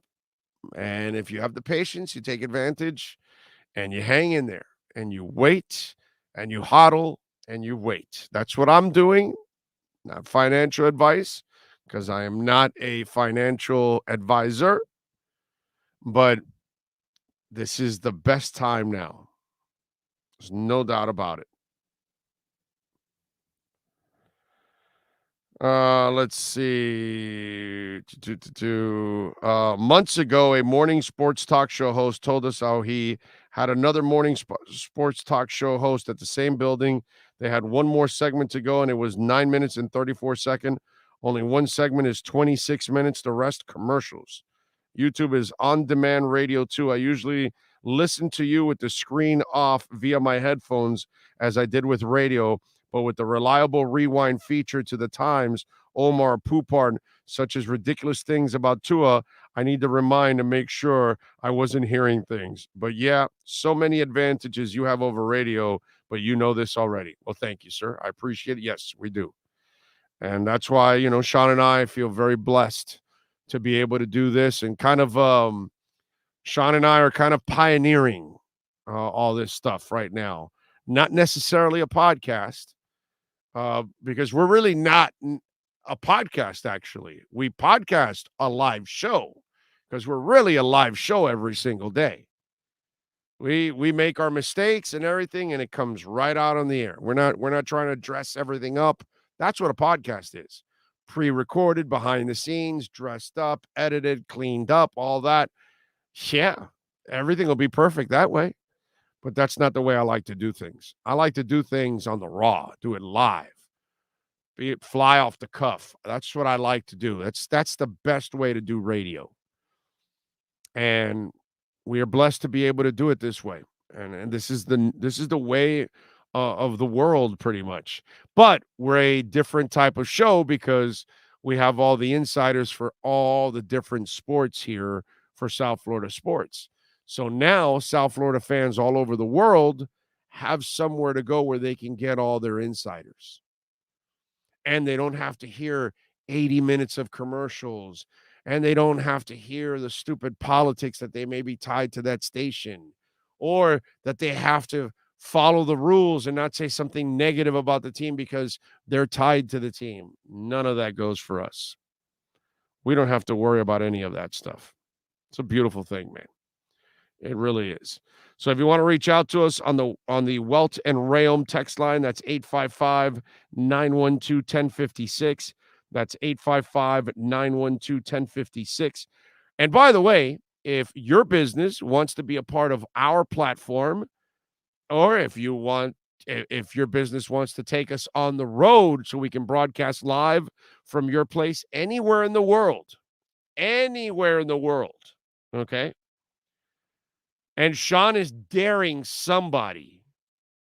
I don't know. He told me this morning. I dare somebody in Paris to get us out there. I don't know. That's Sean's thing. I don't know. It's one of those things. I don't know. Maybe he's never seen the Eiffel Tower or something. I don't know what it is, but no, seriously. He really wants to go to Paris. No, seriously. If your business wants to take us on the road, we will broadcast. Already have broadcasted from Las Vegas, New York, and from Flagler Beach, baby. All Dolphin bars. So if you got a Dolphin bar somewhere and you want us to broadcast from there, we'll be there for you. 855-912-1056 is the text line. If you want to join us, The business line, if you want to be a sponsor, just sponsor, 786-754-4664. That's 786-754-4664 if you want to reach out to us there. All right. There you go. Johnny says, Big O, what's good, bro? Question, do you think that center position is going to be a liability this year? Johnny, I have no idea. None of us do, my brother. Let's wait till Connor Williams actually takes the field. He might be an ass kicker. I have no idea. I'd rather not worry about, like I saw Omar's article today, and he has to do that because he has to fill time. He has to fill space. It's the entire offseason. And I think the article, the headline is 10 things that could stop the Dolphins from making the playoffs. And I'm sure he'll write the 10 things that it'll take to be a playoff team and all that. And that's what you do during the offseason.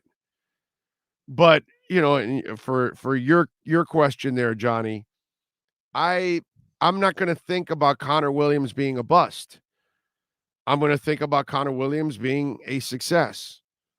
I'll let him show me that he's a bust, that he can't play. But right now, I don't want to sit here with a negative attitude in July that I'm worried about. Well, Raheem Mostert will not get healthy. Well, why am I going to do that? Maybe he'll be healthy and he'll be fine.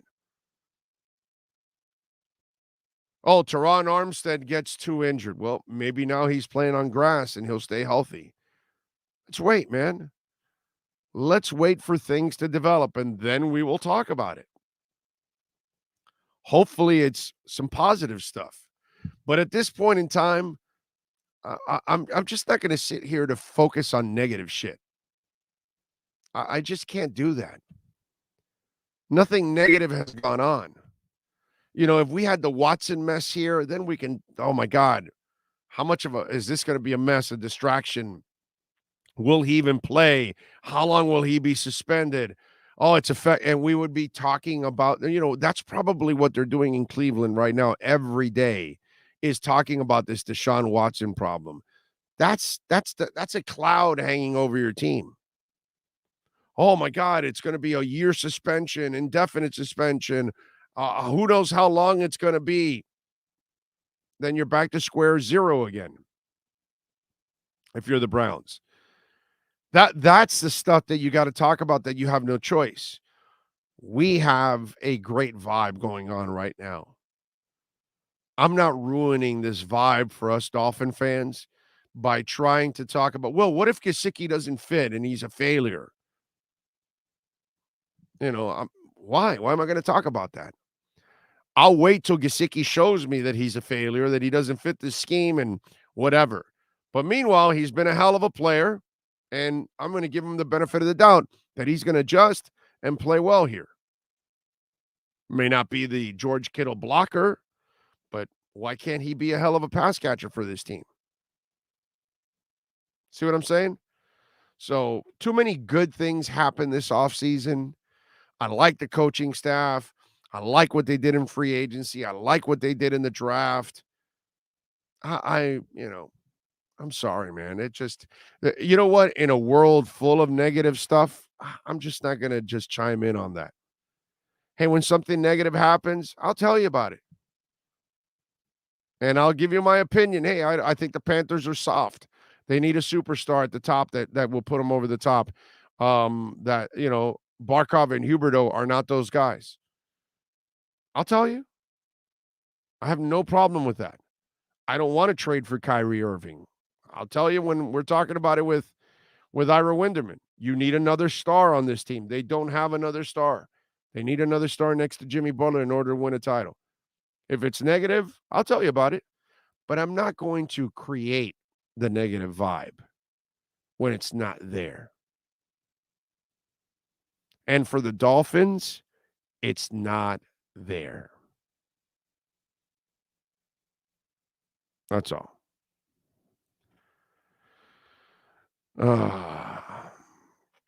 What else do we have? The greater good. What would Chuck Dowdle do? He's a good dude. I got to meet him in Atlanta when I was doing the SEC media days. It's cool. Pat in Nashville says, got my tickets for the Bills game, literally flying into West Palm Beach at 11 a.m. Can I make it to the game on time? It'll be hard. If you have to wait for luggage, no, you will not make it on time. Now, if you don't have any, luggage that you got to wait for on the on that bin, and it's just carry on, then you'll make it. You'll make it in 2 hours. Let's see. Cash App, and he's the boss. I don't know what the smiling faces are for, but yes, Cash Big O Show. If you want to send on Cash App and Venmo there, Seda. Let's focus on UFOs and how it could maybe be a subject for peace. Not much football happening anyway. Ha ha. Big O, I hope the front office succeeds. They've done a good job. I like this front office. I've liked the front office from day one. I've said for many months now, and now a couple of years, this will prove to be one of the best front offices in the NFL. Leon, Big O, can you ask Omar what's going on with Kellen Deesh? Okay, we will ask him tomorrow.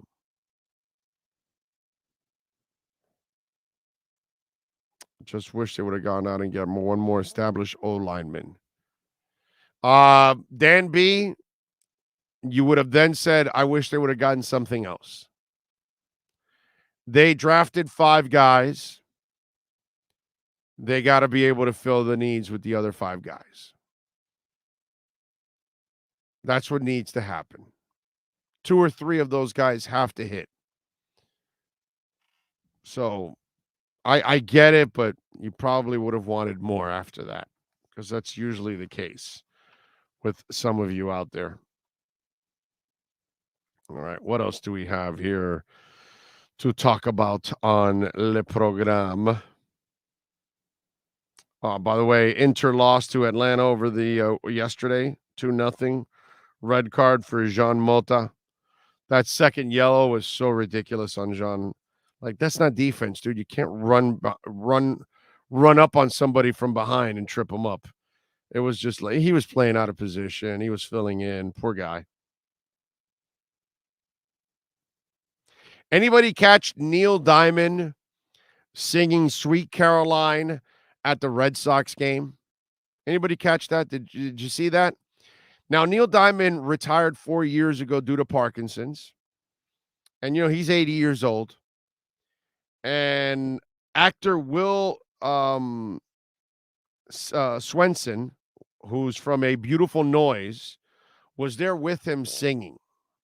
And I'm not going to play the video because then we'll get tagged and all that shit, and I don't want to even deal with it, to be quite honest. But I'll tell you this. Will Swenson, dude, shut up. Like, you sang over Neil Diamond. If you watch that video, all right, you can goggle it, as Hank Goldberg used to say. Goggle it. Put Neil Diamond, Sweet Caroline at Fenway Park. Okay? I don't know how you want to spell park, but you can spell it however it sounds. And it'll come up, and then I want you to listen to the audio. And you'll hear this idiot next to him, and he's singing loud as hell over. And at first I was wondering, okay, is it the Parkinson's thing? Is he worried that, maybe he won't sing it right or whatever? But clearly, if Neil's out there, it's because he feels good. He's in a groove, and so it shouldn't be a thing where he's forgetting words or anything like that. And we want to hear Neil sing, Will. I just want you to know that, because the man has Parkinson's. How many times do you get Neil Diamond to go to Fenway Park and sing Sweet Caroline. That's a rarity now. That's a treasure. Nobody wants to hear Will Swenson sing Sweet Caroline. Nobody wants to hear Will Swenson at all. So Will, the next time, which there won't be a next time because I would hope everybody else at Fenway Park picked up on this and said, shut up. But you should be behind singing Sweet Caroline, just really low, and let Neil sing. You're like a harmony guy. That's what you're supposed to be. Know your place, bro. That's Neil Diamond. That's like one of the greats of all time. Don't step all over Neil Diamond, Will Swenson. That was disgusting. It was gross. Will Swenson. Clown. Stepping all over Neil Diamond. That's unforgivable. Hour number 3 is next. Oh, I think I know what this is. Houston, we have a package. Hello? No matter where you are, the Sloman Shield home security system guards your home. With next-gen perimeter protection, 24/7 monitoring, and interior motion sensing. And right now, get a free Sloman Shield security system and doorbell camera, all professionally installed, for free. Shield your world, the Sloman Shield. For over 25 years, South Floridians have counted on Tommy B. Butts Jr. Enterprises for their roofing needs. In South Florida, we battle the sweltering heat, rain, winds, and all kinds of tropical storms. That's why when it comes to protecting your family, home, or business, call Tommy B. Butts Jr. Enterprises.com. 954-735-9826 or 954-394-1411 and ask to speak to Tommy, the owner. They specialize in all kinds of roofs. All work fully guaranteed with the customer's complete satisfaction. A+ rated member of the Better Business Bureau. Licensed and insured. There's no buts about it. When your roof needs repair or replacement, go to TommyBButtsJrEnterprises.com. A certified white mean contractor. With more than 62 years of litigation experience handling insurance disputes, Welton Rayom is committed to resolving even the toughest insurance claims quickly. At Welton Rayom, they don't get paid unless you win.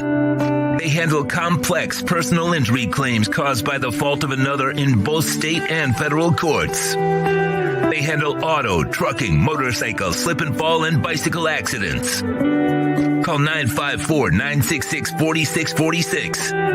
That's 954-966-4646. Welton Rayom can help.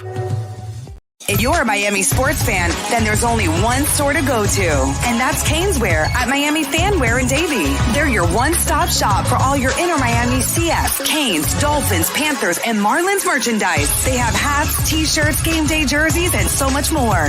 Located at 2511 South University Drive in Davie, and open 24/7 online at caneswear.com or innermiamiwear.com. Call them at 954-835-5597. Caneswear, the spot where inner Miami and all Miami sports fans shop.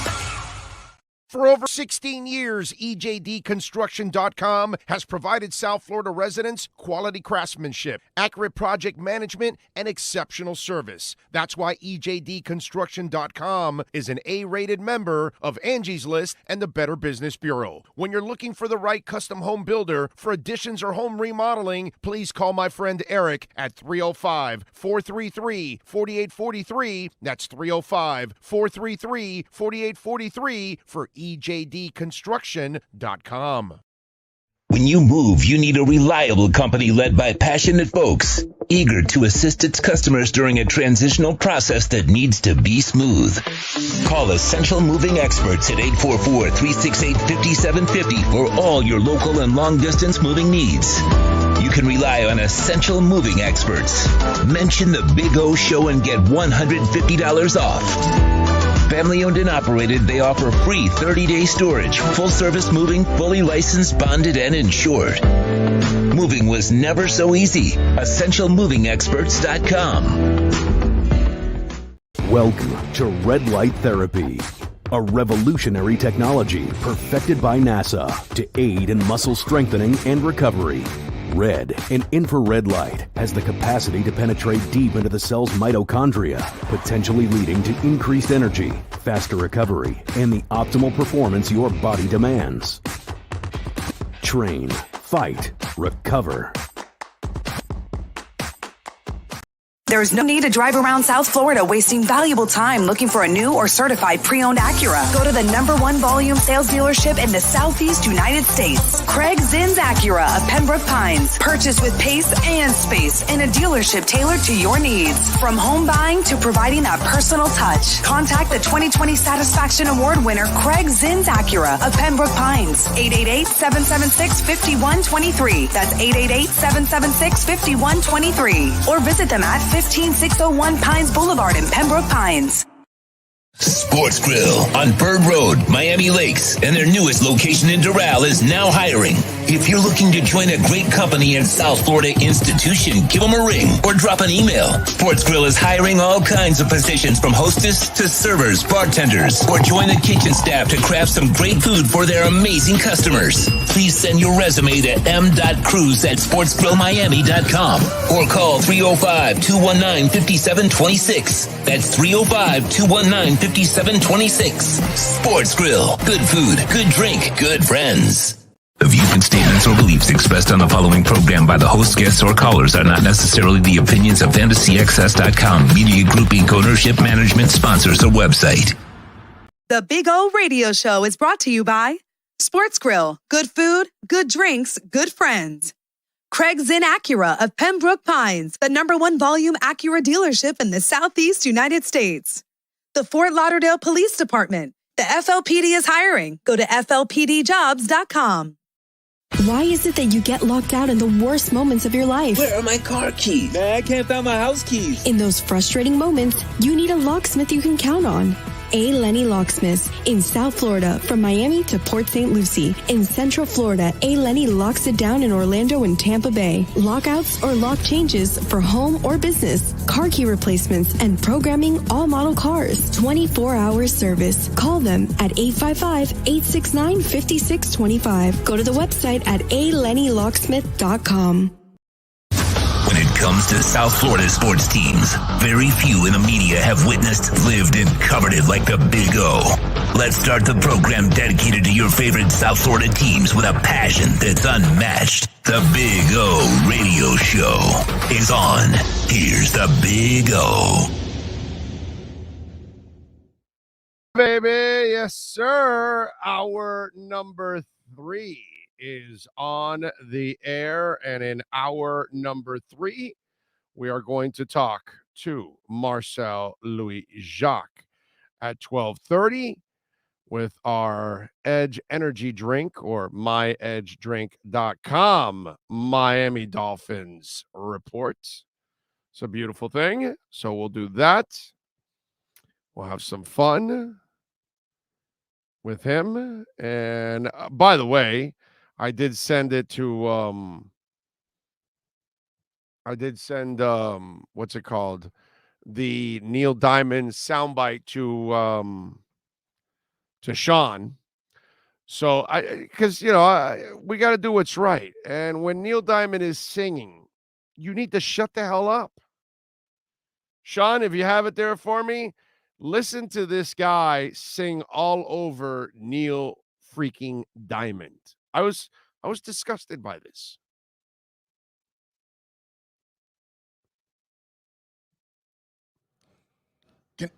Nope. No, I listened to it. Do you want me to play it here, or how do you want to do this? Yeah, play it. Yeah. Okay, here's my take on it. I think he got caught up because he started lower than Neil Diamond.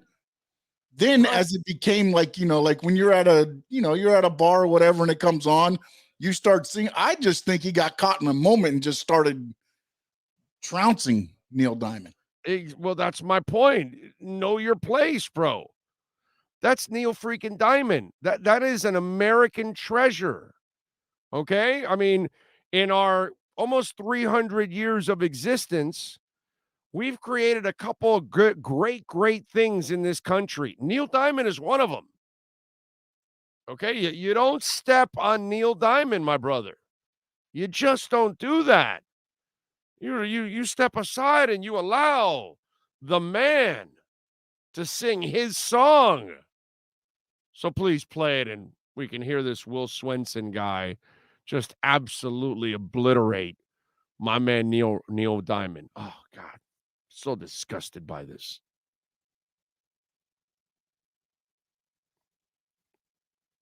He's playing video and all. Holy If you crap. come along. All right. Enough, Freddie. I mean, seriously. Will, what are you doing, dude? That's the man. What are you doing stepping all over his song?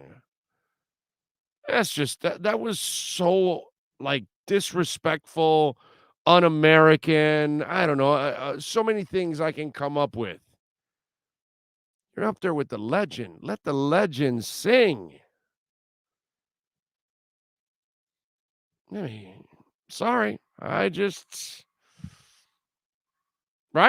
Was it even worse than I even described it? I think it was actually even worse than I described it.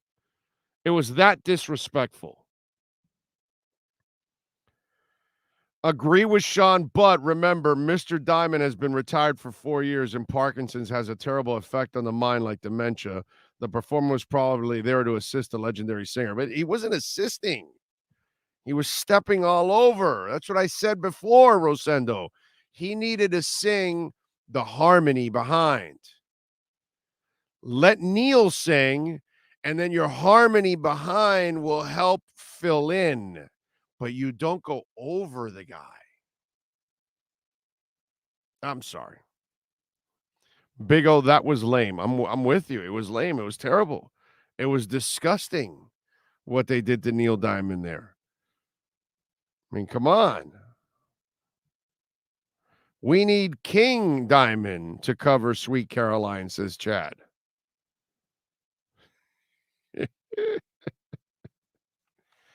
You guys are a trip, King Diamond. I love that.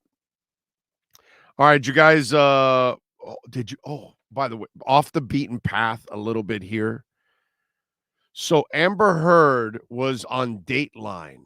Did anybody catch it? No, of course not. Do you know why none of you caught it? Because nobody actually watched it. So Dateline interviews Amber Heard, right?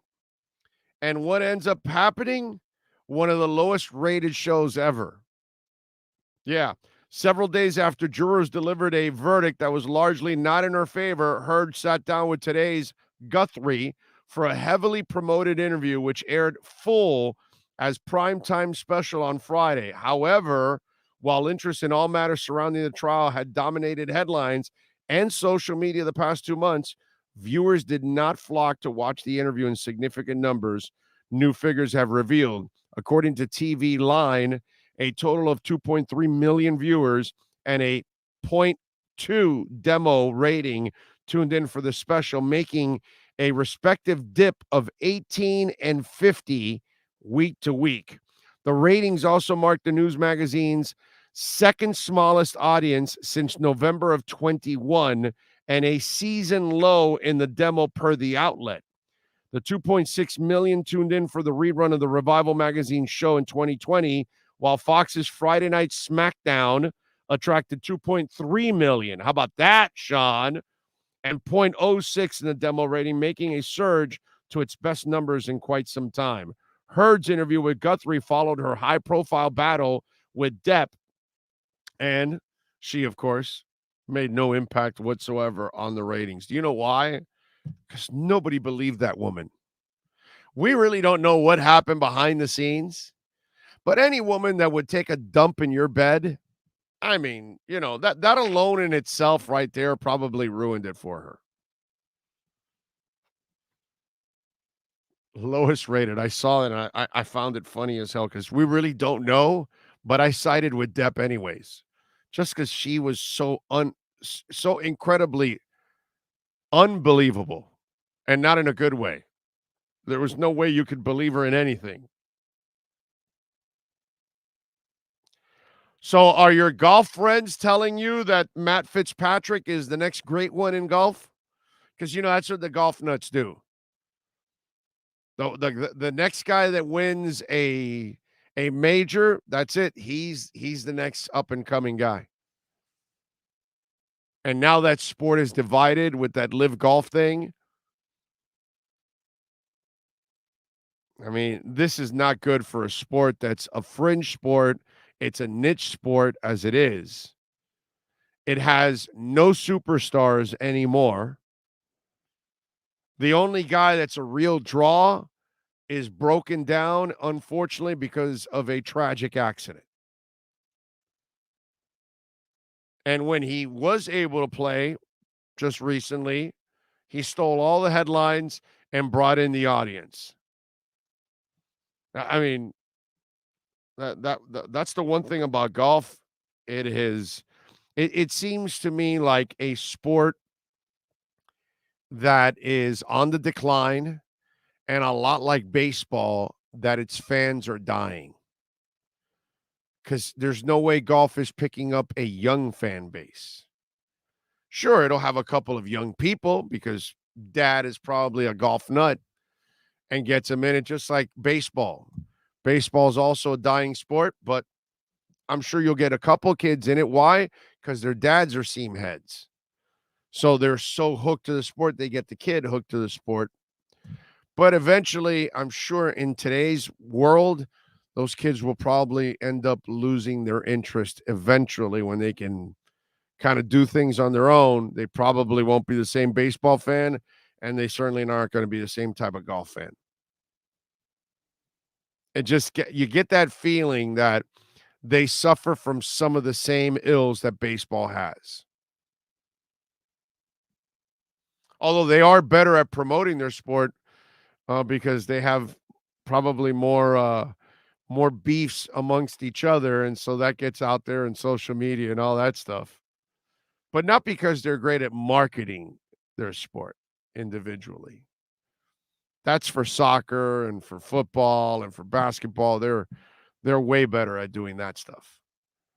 But that's the weird thing about golf, man. It's just there aren't any superstars. There aren't really any more household names. You've now made it 2 leagues, and the second league has no courses that are considered, prime real estate for your sport.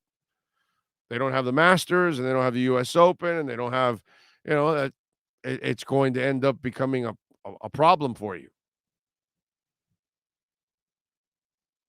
So, the British Open and all that, you don't have that.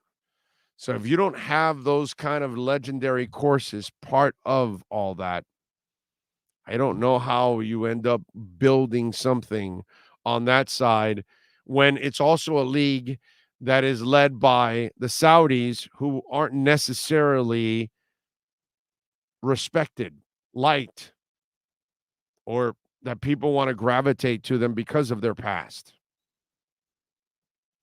What a screwed up sport. Hey, but Matt Fitzpatrick is the next great golfer now. He's going to be the next guy that is going to become a household name. You make sure you keep up with that. Folks, when sports and business collide, we do something called the KSDT Sports Business Report.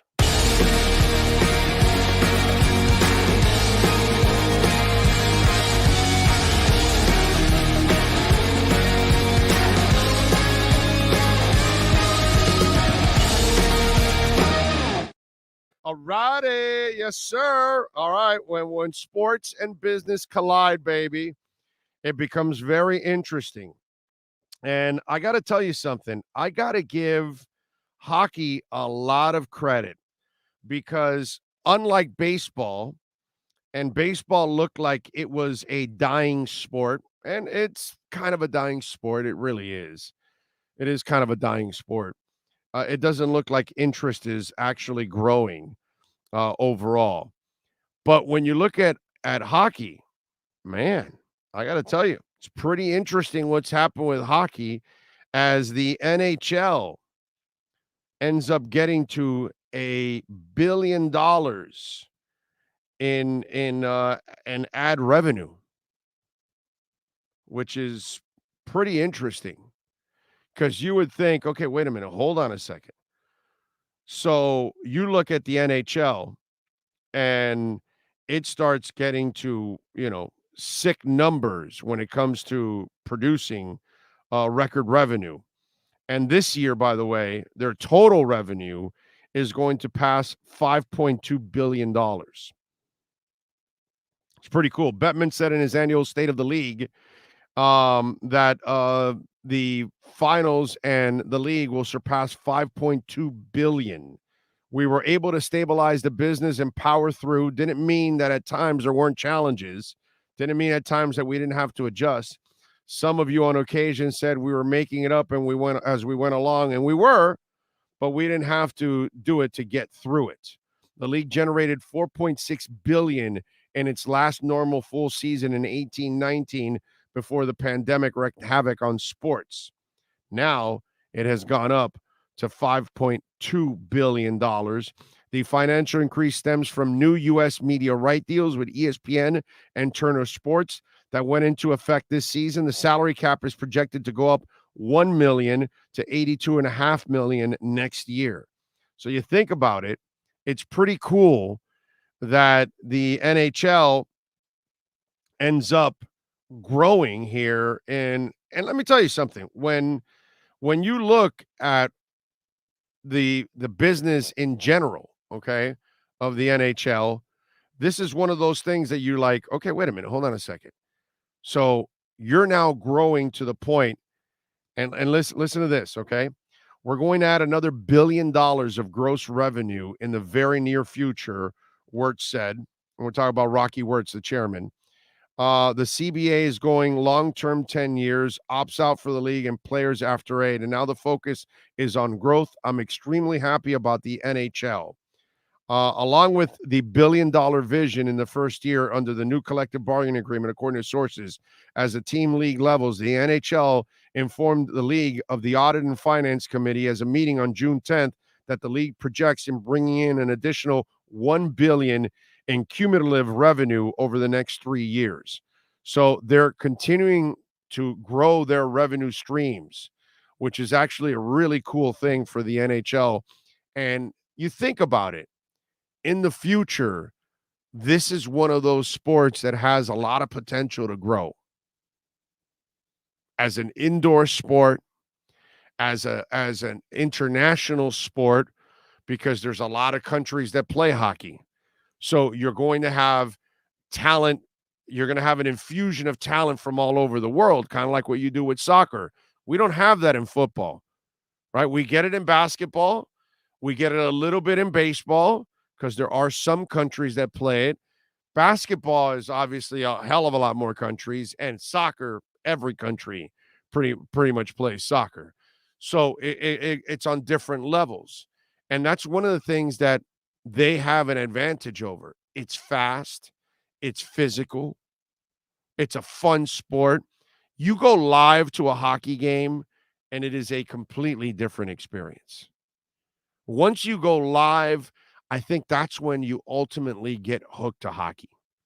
Because personally, it is the best live sport there is out there. All the other sports were made for television. Hockey was made to be live. And I know years ago they had that red thing that whatever they called it that tracks the puck or whatever. And I'm sure they'll try to come up with other things to try to make the game a little bit more, I don't know, visual. But it's nice to see that it's growing because if you really think about it, UFC has grown so much, right? It's past boxing. Boxing is still great, and boxing can still have fantastic events, but they're few and far between. Whereas UFC comes up with it all the time, but it's a physical sport. And we love that. We've loved that since the days of the Roman gladiators. That's just the way our world is. That's why hockey has that potential. So if they're able to raise their revenue on the business end, on attendance, on TV deals, all of those things, that's one of those sports that, unlike, let's say, baseball and golf, which seem to be going the other way, hockey's one of those that still has a chance to actually build back up again and become bigger. I don't know if baseball could ever recapture anything that it had in the past ever again. It's not fast enough. It's not entertaining enough. But young people can fall in love with hockey. That's the kind of sport that they can get behind. Baseball, that's going to be tough. All right. Marcel Louis Jacques. It is time, baby. You know we love our Edge energy drink. 78 calories. And you can get it. You can get, by the way, 10% off your order. Go to myedgedrink.com. You want delicious, smooth, and zero aftertaste. You want the best energy drink on the planet? Go to myedgedrink.com. Taste it. Order it from wherever you're at right now. myedgedrink.com. Use my code BIG-O and get 10% off. Marcel Louis Jacques is next. Time to get the edge on the Miami Dolphins with our Edge Energy Drink Miami Dolphins report. When you want the energy drink that's delicious and smooth with zero aftertaste, you can only order Edge Energy Drink at myedgedrink.com. That's myedgedrink.com. Here's ESPN Dolphin insider Marcel Louis Jacques. All right. What's the smiley face? I gotta say, we might need to change my official picture, bro. I'm looking too serious in this. Like, I just looked myself in the eye as I waited to load in and said, man, what was I so mad about that day? Life is good. I need to smile more. I'm gonna send you a selfie in or something like that. We gotta update this, man. I can't have people thinking I'm about to, here comes the grumpy segment. Man, I'm better than that. Well, you're already coming in with energy. That's all. You fooled them. It's all that edge, man. Come on. If anything, I'm on brand. I'm on brand. More importantly, are you feeling better? I'm feeling a lot better, yeah. That was second go-around was a lot easier than the first. Go figure. Look at the science, right? Get a little vaccine in you, and all of a sudden it's not as bad as when you're – but we don't got to get all that. I'm feeling a lot better. Some people are lucky. Some people have where it goes through them and it doesn't really affect them. And then there are some people that get hospitalized.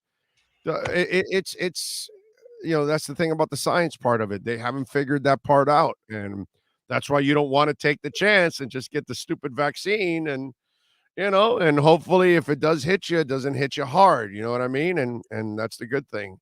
Look, I know the Bills got a lot of attention last year for their stance against the vaccine. Not the Bills specifically, but, Bills players. I'm not trying to get anybody sued here. But a lot of Bills players were famous for that. But one that went a little bit under the radar was their left tackle, Pro Bowler Deion Dawkins, was actually hospitalized for 4 days with COVID. He was, I think, maybe a couple days from that 2-week threshold of the vaccine being fully integrated into your system when he caught it. And yeah, he was hospitalized. And I remember seeing him, man, because there's out of shape, and then there's your lungs aren't there. And I could see him when he finally got back in training camp.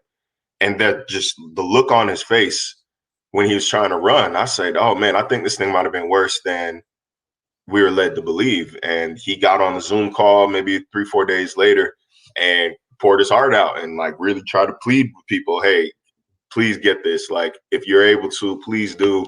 But, once professional athletes started struggling to get their lungs back, that's when I think this should have been taken a little bit more seriously in terms of its long-term effects. But you can't make everybody do something in this country. You could lead a horse to a vaccine, but you can't make it get the shot or something like that. No, yeah. Once it was politicized, then people then politicized it instead of just take the vaccine like we have since we were kids, when we had to do measles and everything else that we've been taking forever. So it's crazy. I thought that's what we were all waiting for. I thought we were inside in 2020, and everybody's like, man, I can't wait for a vaccine. And then all of a sudden it came too fast. Like y'all was trying to be inside for another 2 years. I don't know. It's 2022 though. Praise God. Yep, exactly. Thank the Lord that we've got the vaccine and we're able to get the hell out and we'll have normal football again. By the way, I it's funny that somebody brought up the 2 bye week thing. I've been talking about that for years now, and I don't know why the NFL has not done that, going to 2 bye weeks. I've said everybody that plays on Thursday night needs to be on a bye week, where you're on the bye week before the Thursday night. That way you're off for 10 days before you play that Thursday game. And then after you play the Thursday game, you're off for another 10 days until you play again. I forgot who it was that brought it up, and I don't know why the NFL hasn't done that already. Plus, it extends the season another week, which gives the TV companies another week that they have of the NFL, which is another week of revenue. You know what I mean? And because you lose 4 teams that week, it's only 2 games that you're losing. It's not the end of the world. Yeah, my first instinct was going to say money. Every decision the NFL makes is financially based. But like you said, it does extend the season by a week. So not sure. I also am inclined to think that you're playing an 18th week without an 18th game. Yeah, I think either. You're playing a 19th week without an 18th game. I think that both teams that play on Thursday should get a bye, or either get a bye or get a Monday night game afterwards. But that's obviously, it's back-to-back prime times. You got to give them a bye before. But they get a bye. No, you have to give them a bye before. Yeah, bye before. You're right. Bye before. And then also when you travel internationally, as I think Dolphins fans the team learned last season, like you can't go. That was a brutal stretch, man. Like they go overseas, then they're back at home. Then I think they're up in Buffalo, home again, and then Thursday night, the week after that, it was just like. Did you watch Flo on his challenges? Yeah, he wasn't very good at certain things. It was an odd decision because they requested that, as we all remember. They requested that, so I think that I think that strategy is probably dead. It's done. It's canceled. So no need to worry about that moving forward. And they're not even going to London this year. I think they opted to stay in California back-to-back weeks, or have both of their California games in back-to-back weeks, so that they could stay out there. So new staff is already. And they did that for you, by the way, so you can hang out with mom for 2 weeks. My mom's not in California anymore, man. Like my family's, everybody's moving out. No one wants to pay $7 a gallon for gas anymore, man. Oh, I mean, let's be honest. California's a shithole. Hey. It is. I can say that. It's turned into a shithole. It's still California. Yeah, but I know. But they allow you to steal all you want. One city. Fires all over the damn place. Gas is $4,000 a gallon. I mean, it's just so crazy what's gone on over there, bro. Terrible leadership. That Newsom guy. Jesus Christ. I think that San Francisco is my mom would be so disappointed because that's her hometown. But San Francisco is one of my least favorite cities, like major cities in the United States, because it's disgusting. It's all the grossness of New York City with none of the actual glamour. And I know. Like it's beautiful to look at when you're outside the city, but when you're inside, I lived in San Francisco 20 years ago, and it was awesome. Awesome. 25 years ago, 1997. The years were time. Yeah, right. Exactly. It was a quarter century ago. Now you go to San Francisco, and it's a shame, dude. I hate this. I really don't even like the Bay Area that much, to be honest, because Oakland isn't that much better. People are moving to Oakland, and now Oakland prices are shooting up, skyrocketing. Yeah, well, California is like number 1 in the country of everybody getting the hell out. There's no state losing more residents than California every year right now. It's bad. Yeah, so I always wanted to move back man. I always wanted to move back. I had a dream of hopping onto the Chargers beat when I was with the ESPN. I figured, you know, I do play out my contract in Buffalo and then move out to LA. But I'm glad that I didn't, man. I'm glad I didn't because I wouldn't go anywhere. You got me. Yeah. You got me messed up. If you think I'm paying $750 for what, man, to go anywhere, I'm not driving anywhere. Just sitting in that traffic, paying that much in gas. I'm mad that it's $5 a gallon down the street from my house here. So man. Yeah, no, I'm with you there. It's been a terrible thing. All right, the Dolphins obviously are quiet right now. Are you expecting any other moves out there? Is there a free agent? We're already past the JC Treader stuff. So we're getting back into that. No, because obviously Connor is already set, right? So they're this is not an experiment. This is actually what they're going to do. So Treader's not needed anymore. Is there another guy that's out there in another position that you think the Dolphins should explore?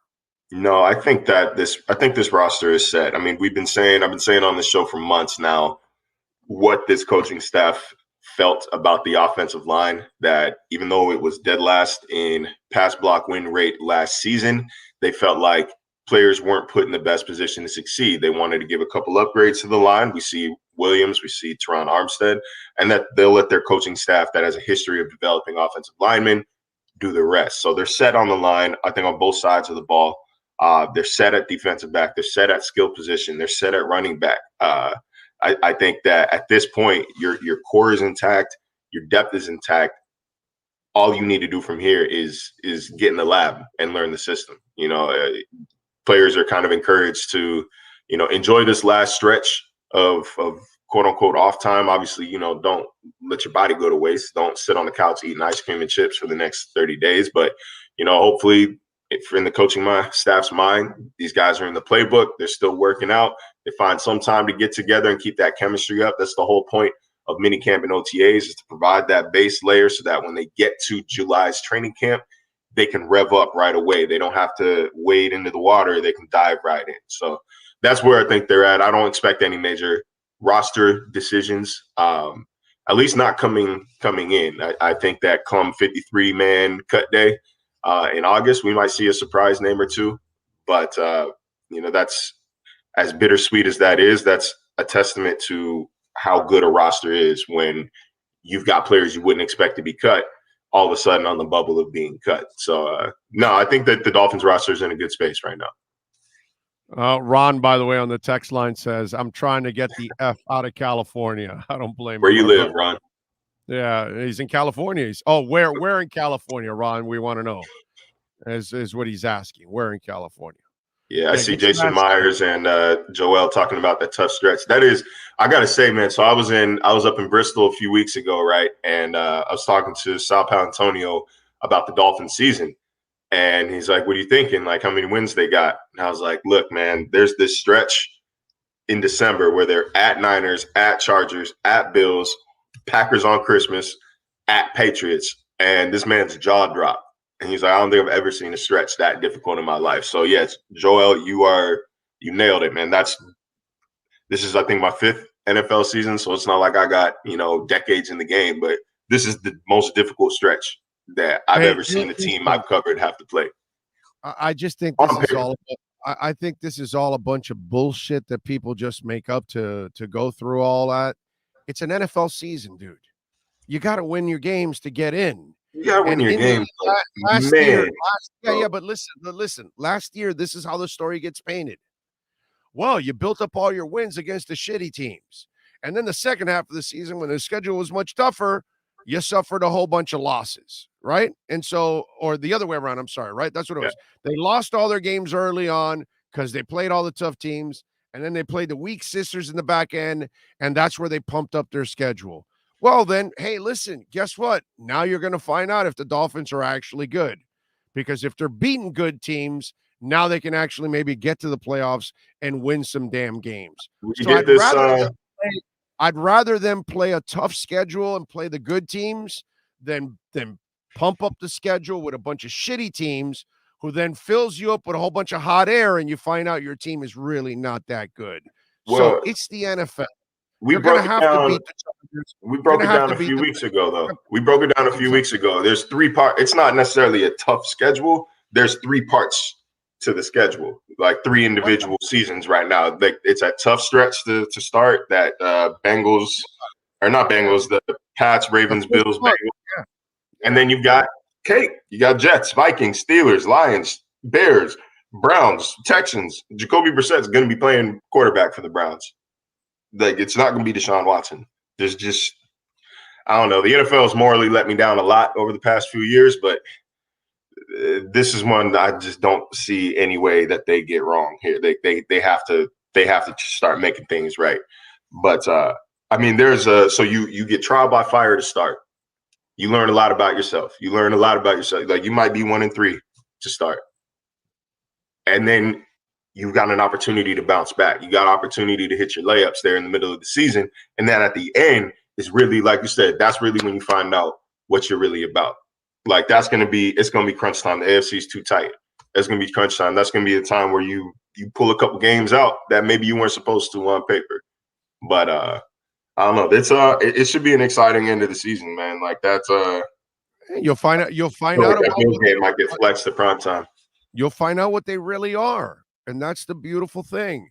What you don't want is to, pump your schedule up with a whole bunch of shitty teams, and then you think you're good when you're really not. So this is, to me, I don't really care how difficult the schedule is. That's part of the process, and that'll get you ready.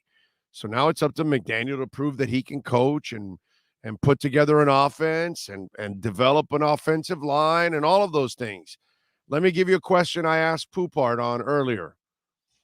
Out of the guys that are coming back from last year, who's got the toughest job to make this team?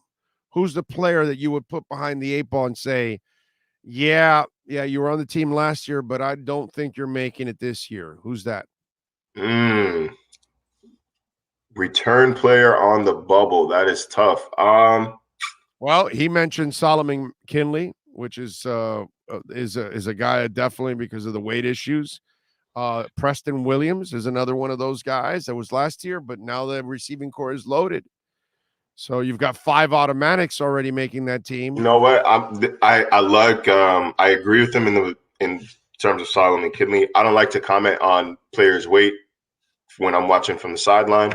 I don't know what kind of good weight, bad weight it is, but Solomon Kinley looked bigger than last year, and it didn't look like, those posts everybody says in the offseason, oh man, this guy's been in the gym, when really he's just like an NFL player.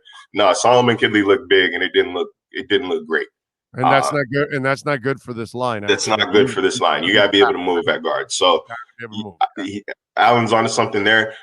I'm going to move over to tight end, and I'm going to look at Adam Shaheen right now. Really? Mike Gesicki's on the franchise tag, and obviously is a lock. Durham Smythe, 2-year contract, obviously a lock. They're not bringing 4 tight ends. And Hunter. Hunter's the real season. That's what I'm saying. That's what I'm saying. So it's going to be between Adam Shaheen and Hunter Long, and Hunter Long is cheaper, and he's the 3rd round pick, but of a different coaching regime, same GM, but it's going to be between those 2. I don't see them having 5 damn tight ends on the 53-man roster like they did last season. That made 0 sense. Like, that doesn't get talked about enough as far as things they did on offense that didn't make sense. Gesicki, Smythe, Shaheen, Sethan Carter, and Hunter Long did not need to be on the 53-man roster at once. I'll give you one more thing you have to take into account. The fullback kind of takes away from the tight end also. Alec Ingold is making the roster. He'll do some of the things that a tight end can do. So that's why you won't keep 5 and you'll struggle to keep 4. But I think 4 might be the number. So it could be also Sethan Carter could be in that mix also, right? No, it's going to be obviously the top 2 are set. It's Long or Shaheen, or maybe a UDFA comes in, maybe some training camp stud comes in or star comes in. You think they stay at 3 tight ends? They don't go to 4. I don't think they go to 4. No. Okay. And not just that. So obviously you got to account for Alec Ingold, and then you've got to account for at least 4 running backs as well. I mean, they've got Mostert, they got Edmonds, Gaskin, Ahmed, Sony Michel, the kid from South Carolina, undrafted rookie. Name is escaping me right now, but he's had a strong rookie camp in OTAs. That's sick. Somebody's got to go right now. I think I put out my 53-man projection, my way too early projection, but I had them keeping Mostert, Edmonds, Gaskin, and Sony Michel. So that's Saban Ahmed is getting cut in that regard.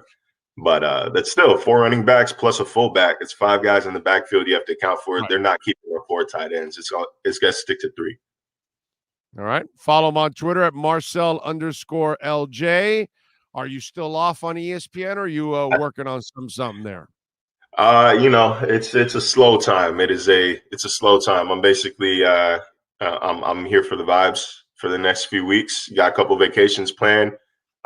Vacation next week, actually, heading out to the Bahamas. So, I'm checking out for the next, we'll call it 4 or 5 weeks, and then we're gonna hit the ground running come training camp. So those dates are enough. Bahamas are fun, bro. Yeah, man, it was kind of it was a little experience, like, because it's only money, but it's fun. But it's fun. Hey, it was mostly points, man. Like that's what I grind in these Hiltons for. For the past few years, I had like 100,000 points to spend, so it wasn't nothing to book. It wasn't nothing to book it, but no, I can't wait to get there. Okay, all right, good. Well, hopefully they don't cancel any of your flights. I'm flying next month, and I'm just praying that we can get off the ground because, bro, they are canceling flights left, and they don't have enough pilots. I'm flying Silver Airways, something. It's like the plane there out of Fort Lauderdale. Oh, so Silver is like a little airline that flies to the Bahamas and back. Okay, I didn't. Yeah. Like a little 45-minute flight. Like felt like easier commitment than the ferry, and about the same price. So, okay. Propeller. I would rather not know. I would rather not know. I'm just gonna get on the plane, bro. Like I'm not gonna look at the John. I'm just gonna sit down and say, all right, let me know when we land. Let me know when we land, and it better not be on no water. Awesome. That is awesome. All right, follow him on Twitter at Marcel_LJ. I'm glad you're feeling better, my man. We will catch up later on in the week. Always appreciate you. Thank you. Yes, sir. Appreciate you. See you Thursday. You got it. There you go. Marcel Louis Jacques, baby. Smooth, delicious, and zero aftertaste. You want the best energy drink on the planet? Yes, smooth, delicious, and zero aftertaste. And a great elixir. You go for the edge. Go to myedgedrink.com and use our code BIG OW, and you get 10% off. That is Marcel Louis Jacques. You now have the edge on the Miami Dolphins with the Edge Energy Drink Miami Dolphins Report featuring ESPN's Marcel Louis Jacques. Get the energy drink that's delicious and smooth with zero aftertaste. You can only order Edge Energy Drink at myedgedrink.com. That's myedgedrink.com. Question for Sean.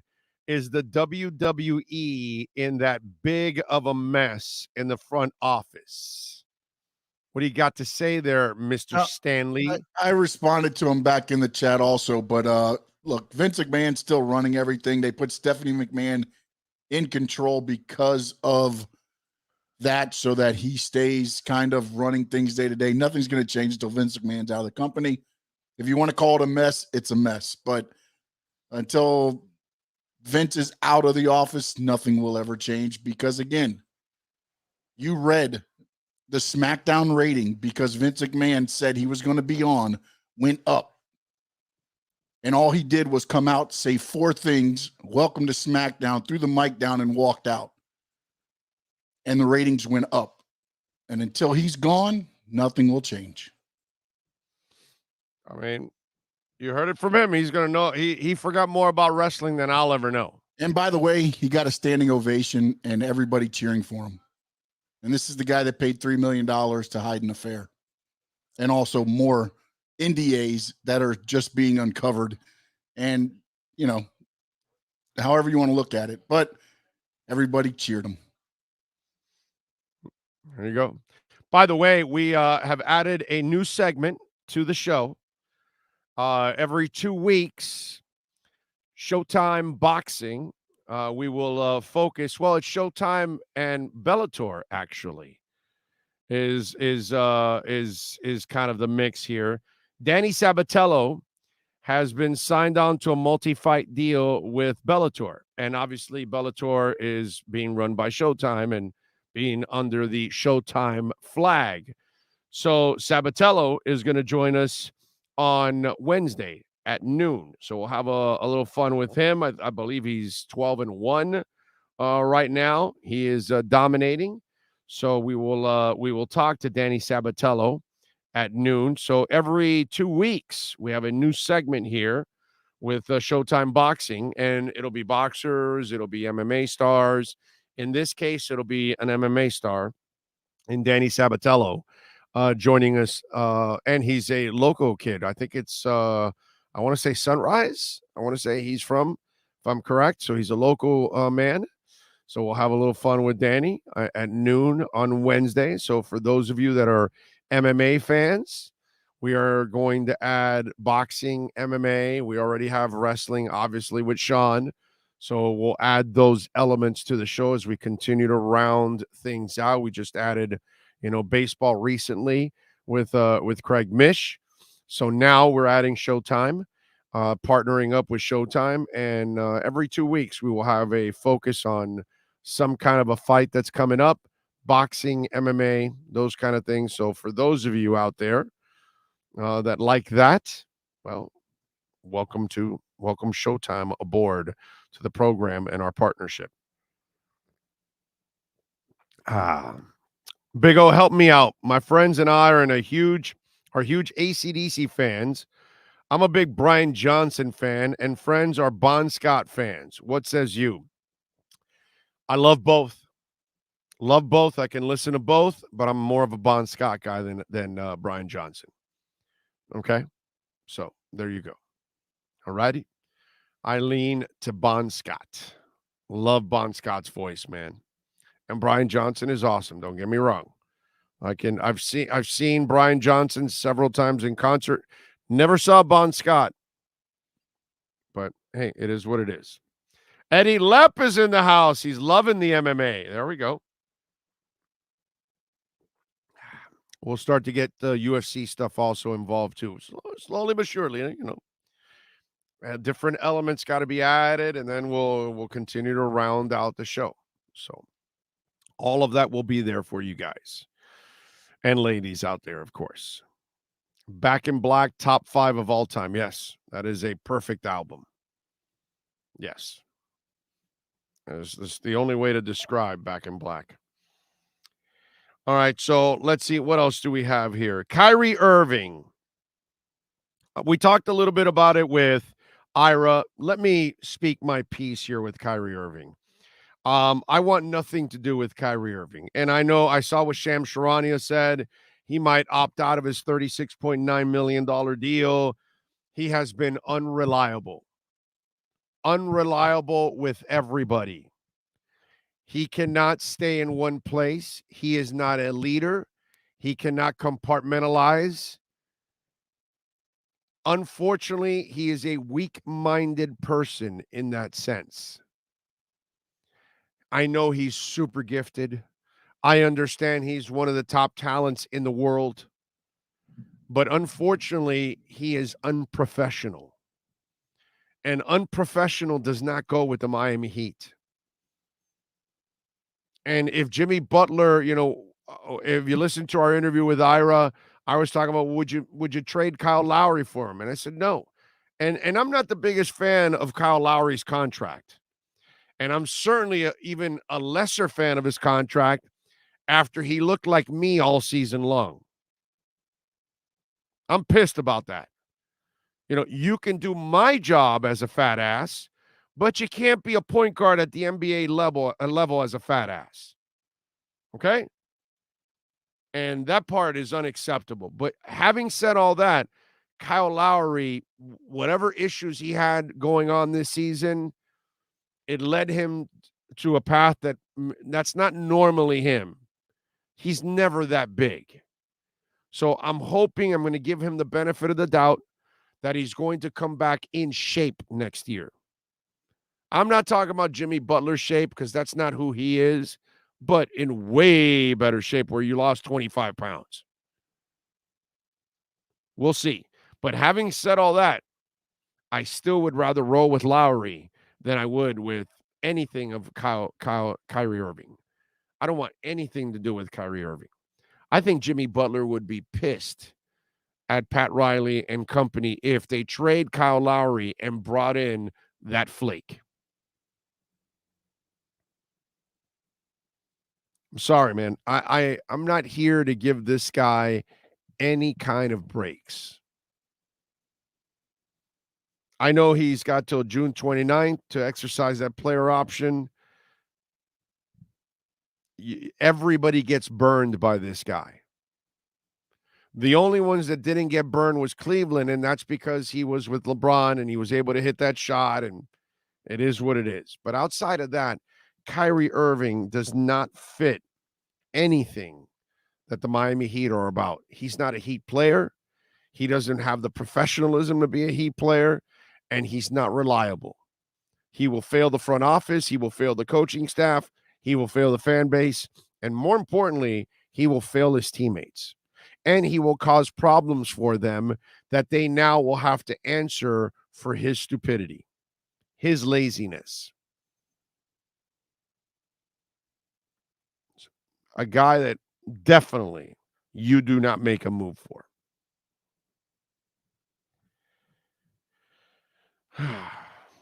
What else did I want to talk about?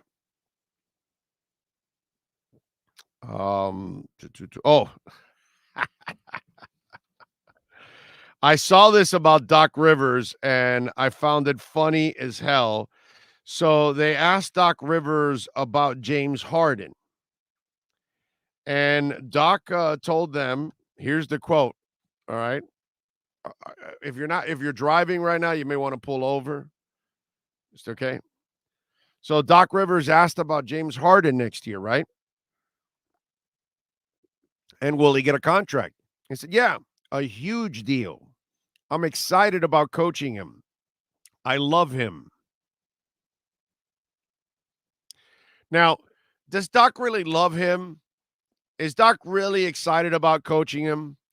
Or is Doc Rivers saying, yeah, I got no choice. I'm under contract here. I can't leave this place. You know, I've been called a choker left and right. I got to prove it here. I got to deal with this guy. And Morey made the deal for James Harden. Gave up the picks, everything. He's got no choice. He's got to go all in. And as Ira says, which I'll agree. I may not agree with Ira and Kyrie, but I'll agree with him on this one. Daryl Morey won't care. Daryl Morey will sign Harden to a big-ass contract, and if he feels like leaving in a year or two, he'll leave it and leave that Harden contract there. But the fact that Doc Rivers has to play this game, how long will he love James Harden is the question. Huh? How long will he love James Harden? I mean, because that started off all chummy, him and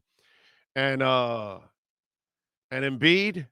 By the end of the season, I don't think Embiid was that chummy anymore watching what he was playing with. And Embiid is sacrificing his body out there. Messed up hand, broken eye socket, playing his ass off. Pain in the ass for all of us. Doesn't matter what fan you are of what team. You got to face Joel Embiid. That's a pain in the ass. Watching whatever your favorite team is, ours was the Heat. Stopping that guy changed the entire complexion of that series once he started playing.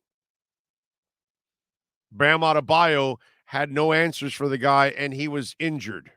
Can you imagine if Embiid was healthy? It's over.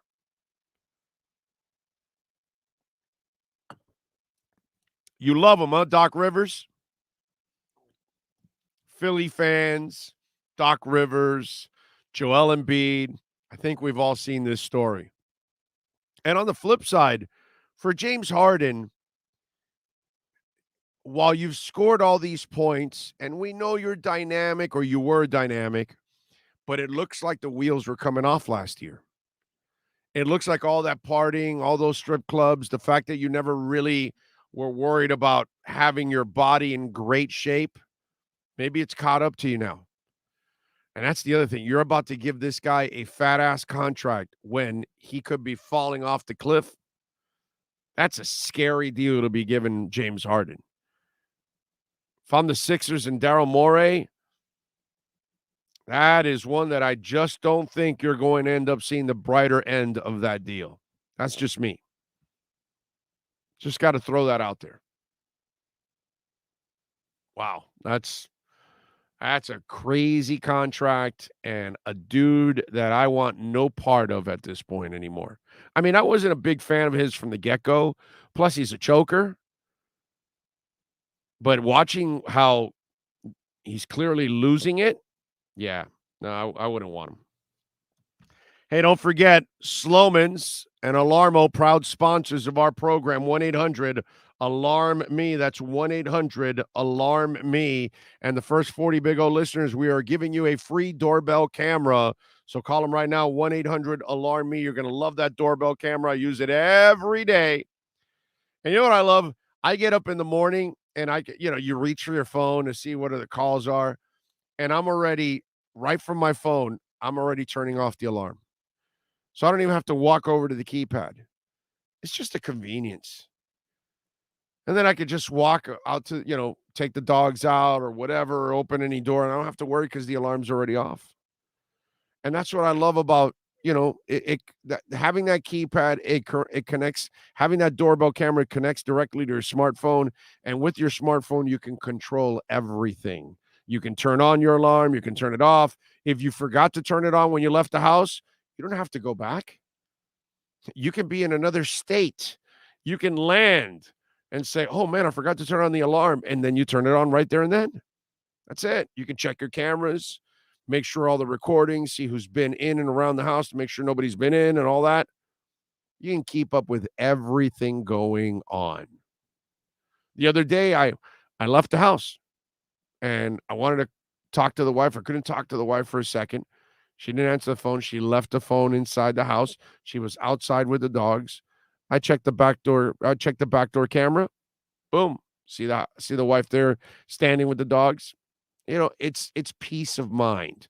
1-800-ALARM-ME. We're going to give away 40 free doorbell cameras right now. Every time we do this, we give away a bunch of doorbell cameras. 1-800-ALARM-ME. You can get that free doorbell camera, connects directly to your smartphone. When you use our professional installation and the low-cost central station monitoring, you're going to get an LED touchscreen pad, a motion detector, 3 arm doors, and a backup battery. Call them, 1-800-ALARM-ME. That's 1-800-ALARM-ME for Sloman's Shield. All righty. I got one more for you tonight. It is time for our liquor split matchup of the night. It's time to tap that app. And no one loves to tap that app like the Big O. Here's the liquor split matchup of the night. All righty. So tonight we've got the Stanley Cup. We gave you one liquor split matchup of the night, or matchup of the day, because it just started now, the Marlins game here at 1:00.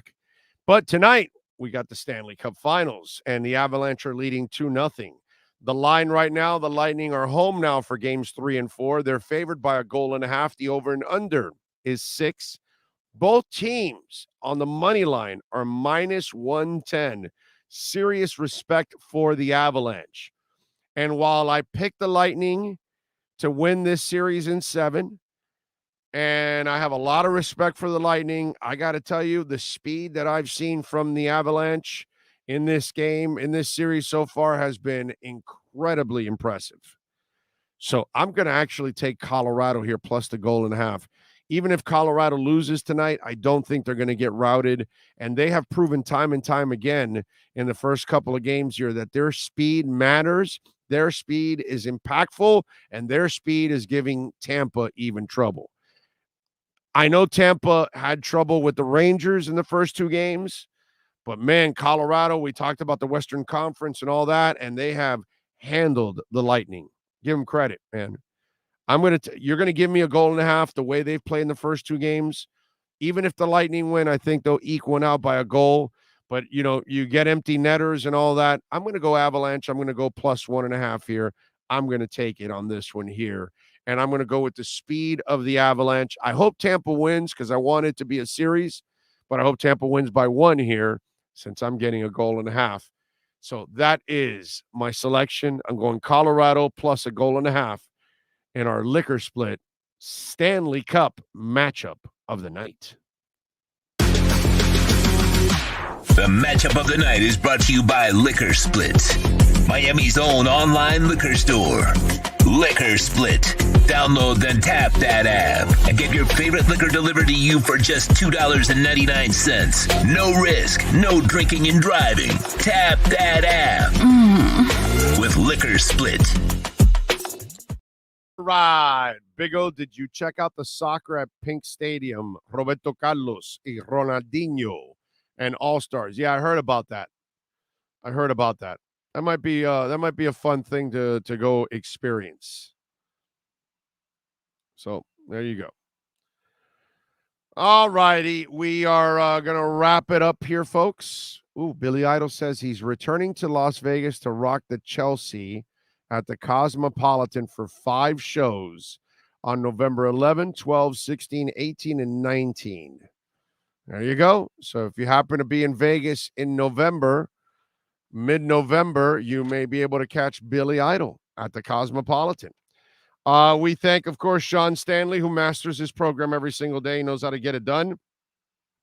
Ira Winderman, Alan Poupar, and Marcel Louis-Jacques, always getting it done. If you miss any of these interviews, you can go back. You can rewind right here on the YouTube channel, or you can get them on the podcast, as always, because Sean will slice and dice them. He will now get the Ginsu knife now for the next couple of hours and slice and dice the show the way you all love to ingest it. So we thank all of you out there for tuning in and for supporting us. Remember, if you want to support us many different ways, Cash App or Venmo at Cash Big O Show. That's Cash Big O Show.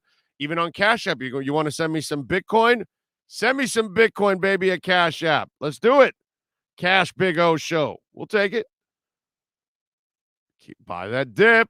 Not a financial advisor, but man, Ethereum and Bitcoin. Woo! And if your business wants to be a part of our platform and you want to grow with us and get great exposure and great branding for your company, reach out to us on our business line at 786-754-4664. That's 786-754-4664. Not a request line, not something to talk sports or anything. That's a pure business line only. Okay, so if you want to become a sponsor or you want to fly us out to your business to represent, we can do the show in your business out there, anywhere in the world. 786-754-4664 and on email, bigoradioshow@yahoo.com. That's bigoradioshow@yahoo.com. We shall see you tomorrow. Same time, same place, same bat channel. Have a great one.